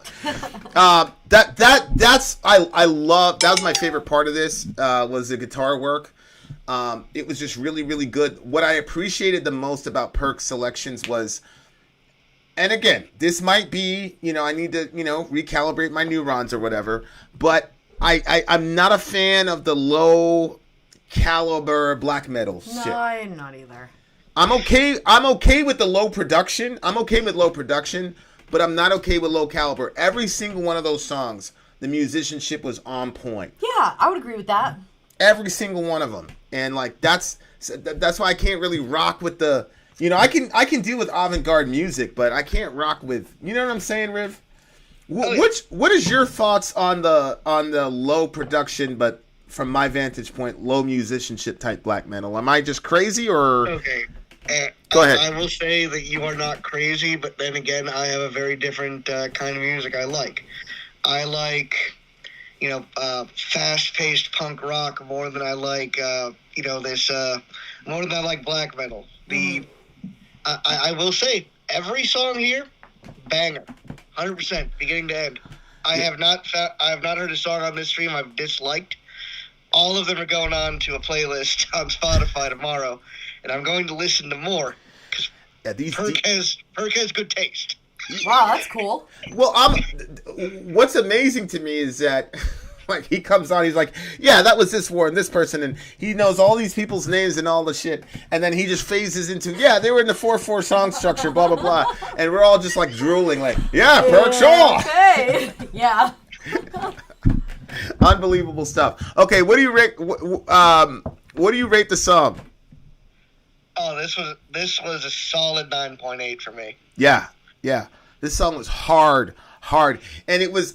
Obviously, it was challenging for me as a Christian because I'm like looking at the lyrics. I'm like, but then I'm like, yo, man, just sit back and fucking enjoy the music, enjoy the vehicle, right? Yeah. Because it was like you're gonna deconstruct all the Jesus stuff in the lyrics. Everybody knows that. Everybody knows what's coming. Pow, pow, pow. You know what I'm saying? Yeah, just like shut up. Was something intense. Yeah, just shut up and enjoy the music. So like, I'm looking at the video and I'm like. Half of the time I'm rocking, then half the time I'm like, the fuck did you just say? Yeah. All right, bro. What do you rate the song? He already did. Tell us again. 9.8. This was a solid 9.8 for me. What about you? Would you give it? Well, I didn't like the vocal style, so that kind of brought it down for me to like a 8. You're the worst. An 8. Look at you. No, I'm trying to validate your false accusations from yesterday. No. This is a not at minimum a 9.7. Obviously, I'm not going to give it a 10. Park, what is it to you? I'm not going to give it a 10 after what they said about the big homie. But I really, really like the song. He said something over there, too, if you can post that up. Just to give more info on the band, Morris Dalos Ray isn't a Christian, but is heavily influenced by Kabbalah and Sethian Gnosticism. Yeah, this guy knew his stuff. Like, he was going back and forth between Aramaic, Greek, Hebrew, and unless you knew your Bible, like, I'm going to show you guys lyrically some of what he did, because only Perkunos would be able to catch all the shit that this dude was saying. So when he says here, obviously he talks about the Ein Sof, and anybody who knows, who's been around the channel, knows about the Ein Sof. So when River, this phone might hang up on you because it's dying. Oh well, yeah. Oh, I thought River was gone because they already gave their rating. All right, River, say River out to the people. Have a good evening. Say River out. River out. Yeah! Not like you, perky corny bastard. Okay, so when he says, when Tohu reigned, the world was not. So remember we talked about this when it says that the earth was without form and void, and it's Tohu Lavohu, right? So Tohu means like formlessness or chaos. Remember we were talking about like the chaos type of Satanism? Void was chaos, and Ein Sof. So Ein Sof would be the limitless light. That would be God in his essence. So there was void, it was void and chaotic inside God himself. That's what he's saying. Oh. Yeah. No human shall see me and live. Darkness reigning in the abyss. It says darkness is on the face of the deep. Right? So that would actually be very troubling to me. Go ahead. If God internally was chaotic? Yes, I don't want that. I don't like that. It would be a disaster. Yeah. That would be a disaster. Yeah.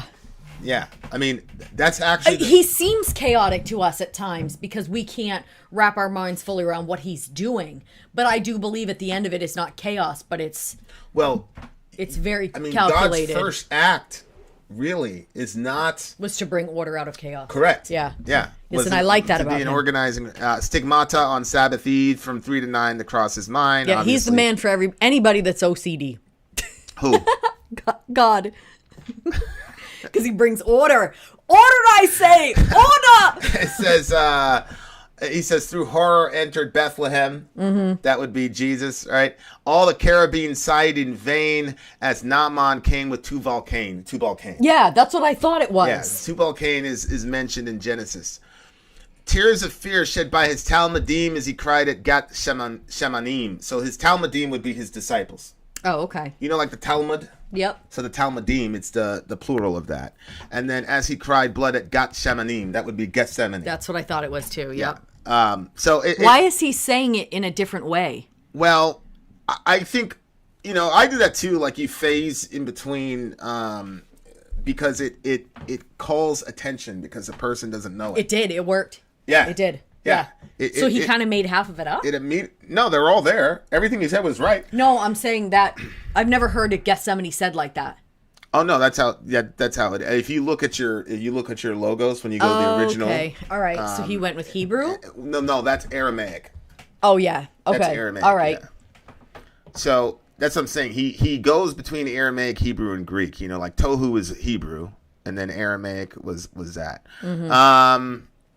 So I mean, it's just really, and then Talitha Kum, you know what that is? The girl was when she died to raise up, yeah. And he said she's only sleeping, and they were like, no, she's dead. They started mocking Jesus. He's like, get everybody out of the room. How's that? Get out. So he kicks everybody out, and then he looks at the girl and says Talitha Kum, which Talitha Kum means little girl wake up, basically. Little girl arise. I always would look at that phrase and see if there was a name that you could glean from that John to name a Piper child. adopted his daughter. He named her Talitha. So, Yeah. Kum means, get up, Yeah. rise. So Yeah. he just named her Talitha, which means just little girl, basically. Mm-hmm. So yeah, it's really, really, really, really good stuff. Really good stuff. As far as lyrically, this guy knows his stuff. And, this guy's like, people were talking about Behemoth. And I would agree with that. This is like a Behemoth level, sort of like super intellectual, not the typical, we're going to storm the gates of hell. Really? You thought as deep as Behemoth? Yeah. Lyrics? Yeah. Okay. Yeah. I probably didn't understand enough of them to realize that it was yeah. deep like that. Yeah. I would say so, 100%. Wow, okay. He's going between Hebrew, Aramaic, Greek. It makes a lot of logical sense. He's not just throwing them out to be impressive. They made sense in the song. And he did a really, really good job with the inversion. I thought that this is some of the... So, when we first started the channel, there was a lot of the shock value, like, holy shit, I can't believe you just said this blasphemous thing, right? Yeah. Then after a while, it was like, oh, let me guess, you're going to storm the gates of heaven. You're going to cut off Gabriel's wings. You're going to... Babe, was there a song that said take that? the incense and mix it with ganja and smoke it on God's throne. Oh. You know what I'm saying? Are you making these up? It's just... You know what I'm saying? Like, Yeah. that shit is dumb as hell, bro. Mix it with ganja. Yeah, it's like, nigga, if you was that strong, nigga, how did you get thrown out in the first place? Yeah, I mean, really. You see what I'm saying? Like, how come? And it wasn't even like Yahweh kicked you out. It was a little guy. Michael kicked you out, bro. Oh, God. And you got beat up by one of them little guys, bro. Like, you know what I'm saying? Like, so for me, as a person who truly believes that God is God Almighty, when I hear this stuff, I'm like, it's just funny. It's funny to me. I know. It's not offensive to me. It's just funny to me. Like, people go, oh, are you offended? I'm like, Jesus can defend himself. I don't need to, got my Muslim friends. Muslims, you say something about Muhammad, like, they'll kill you. I mean, it's an ant playing basketball. Not all Muslims. I'm just saying, like, you saw what happened with Charlie Hebdo. Oh, yeah. We wouldn't do that shit. Mm-hmm. Well, we shouldn't do that shit. And the reason is that the Bible says, leave room for the wrath of God. Mm-hmm. So I feel... If I ever take, there are a couple times, like Watain, for example, when I take the lyrics seriously, it inspires me to pray for that person. So, because I'm worried about them, I'm not offended, because if we're right, and he really did rise from the dead, then he's the baddest man on the block. So you have a problem. Yeah. So, like, it doesn't right. offend me. So, like, looking at these lyrics, I'm like, okay, this guy, that's when I began to really appreciate, your Nergals of the world. Danny Filth kind of goes into we're going to storm heaven and blah, blah, blah. But, like, knowing when I look at these guys and I go, man, they really studied. Mm-hmm. He really knows what he's talking about. Mm-hmm. You could tell that Nergal has put in the work and that he's in his Bible a bunch. And...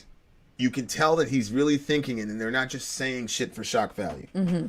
And that's what I appreciated about this song. I do believe that this was Nergal level intellect in this songwriting. I really believe that. What's your score for it then? I said I didn't give it a 9.7? Oh, you did? Yeah, I gave it a 9.7. It was one of the best Perk, what do you give this one? best written songs in this genre, I would say. Wow. Condratable. I'm going to answer that question as soon as I close this review, bro. I wasn't ignoring you. Okay, there you go. That's he gave it a 9.8. 9.8 out of 10. Okay, Yep. okay. Perk. Really Happy good birthday, stream. buddy. Thanks for sharing your birthday bro. with us. Happy birthday, bro. Happy birthday. I'm just going to talk about Perk for a little bit here before we sign off. Perkunos, I think the thing that I love about Perkunos the most is you can tell, it's kind of like what I just said about this guy. Like, you can tell that the man has familiarized himself with the important, the iconic ideas, thought processes, whatever you want to say about Western culture. Mm-hmm. And we're in a day and age, it's kind of ironic. We're in a day and age when you have so much available to you as far as knowledge. Oh, my word, I know. And yet we're also in a day and age when people have this strange idea that they have knowledge that they really don't. The Dunning-Kruger thing. Yeah. And so Perkunos to me is a guy who as a person who has stayed up till 3 or 4 in the morning and has to wake up and go to work and all the rest of it for years, but having that thirst for knowledge, I know how hard it is to get that knowledge and retain it. Mm-hmm. And I know the type of work that happens when you have a real life and when you have to do that. Mm-hmm. And so when I see a guy like him, I just admired the hell out of that, especially considering the kid's, he's 25 years old. I know. You know what I'm saying? Yeah. Like, obviously very gifted dude. And it's just been a dude we can lean on in the channel as far as moderation goes and things like that. So, and facts too. Whenever he posts something, I automatically like, there's very few people that I'm like that with. Yeah. You look for him. Yeah, I do. Yeah. And I'm like, okay, well, if he said that, it's probably more than likely true. It's like you're, whenever you say something, I'm like, nah, more than likely it's true. Sometimes I question something you say and I'll look into it myself. But most of the time I feel like, okay, because I think some people want to sound smart and some people want to be smart, but they don't want to do the work involved to get there. It's work. And so they'll just kind of get some facts or kind of have things randomly put and they'll like kind of throw it out there like they know everything about shit. Yeah. And then there are some people that they drop facts and it doesn't seem like they're trying to be like, ooh, everybody, see how smart I am. It's just about their pursuit of truth and they want to, you know, share that and build off that and stuff like that. And I really appreciate people like that that are genuine truth seekers. Yeah, Perk always fills in the gaps. Yeah. Or and he fills in your gaps sometimes too, which is always shocking to me. 100%. Or he'll correct something. Yeah, I'm like, what? Yeah, so if I say something and I'm kind of like iffy on it, I'll make sure to look at the stream for Perk. Mm-hmm. Okay, guys, it's Perkunos. It's Perkunos' birthday. I don't even know if the homie's still in the room, but it's Perkunos' birthday. So let's go.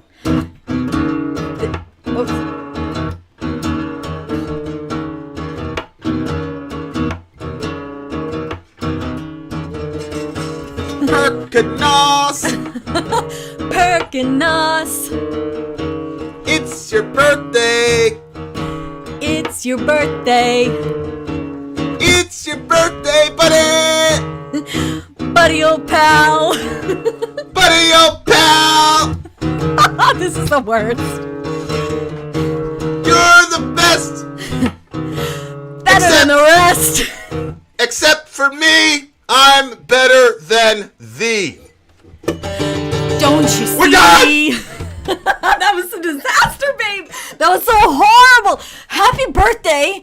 Don't let the quality of the song make you think we don't like you and we think you're trash. The guitar just died. That's 11 out of 10, bitches. Believe it or not. That is the best birthday song of all time. Much love to my brother Perkunos. Love you, buddy. Hugs and kisses. Yeah, we are gonna come out with a song soon. Hey, just be secure in your manhood, bro. We good. He's gonna do the guitar. I'm gonna do the vocals. Don't you think this is gonna be great? What are you guys gonna rate it? As soon as I see the homie, I'm giving him a hug. As soon as I see the homie, I just want to see him like Critch. We gotta have me, Perk, Ben, Lilo, and Brian Walker. Yeah, exactly. And Perkunos, how dare you not say Perkunos out when we had to do that humiliating song? Perk out. All right. Much love to my guy Perkunos. Much love to all of you guys. Thank you guys for showing up. Thank you to Tina. Yep. Get well soon, Tina Benita. Boom, boom, boom, boom. Me and Dorian were going fishing. We were talking about you. Boom, boom. Goth Mom. Shout out to BC. BC just said Christianity is the worst religion. That means he's going to be a Christian by next year. Yay! Shout out to Perk. We're going to go play Fortnite and do other things. I'm out of here.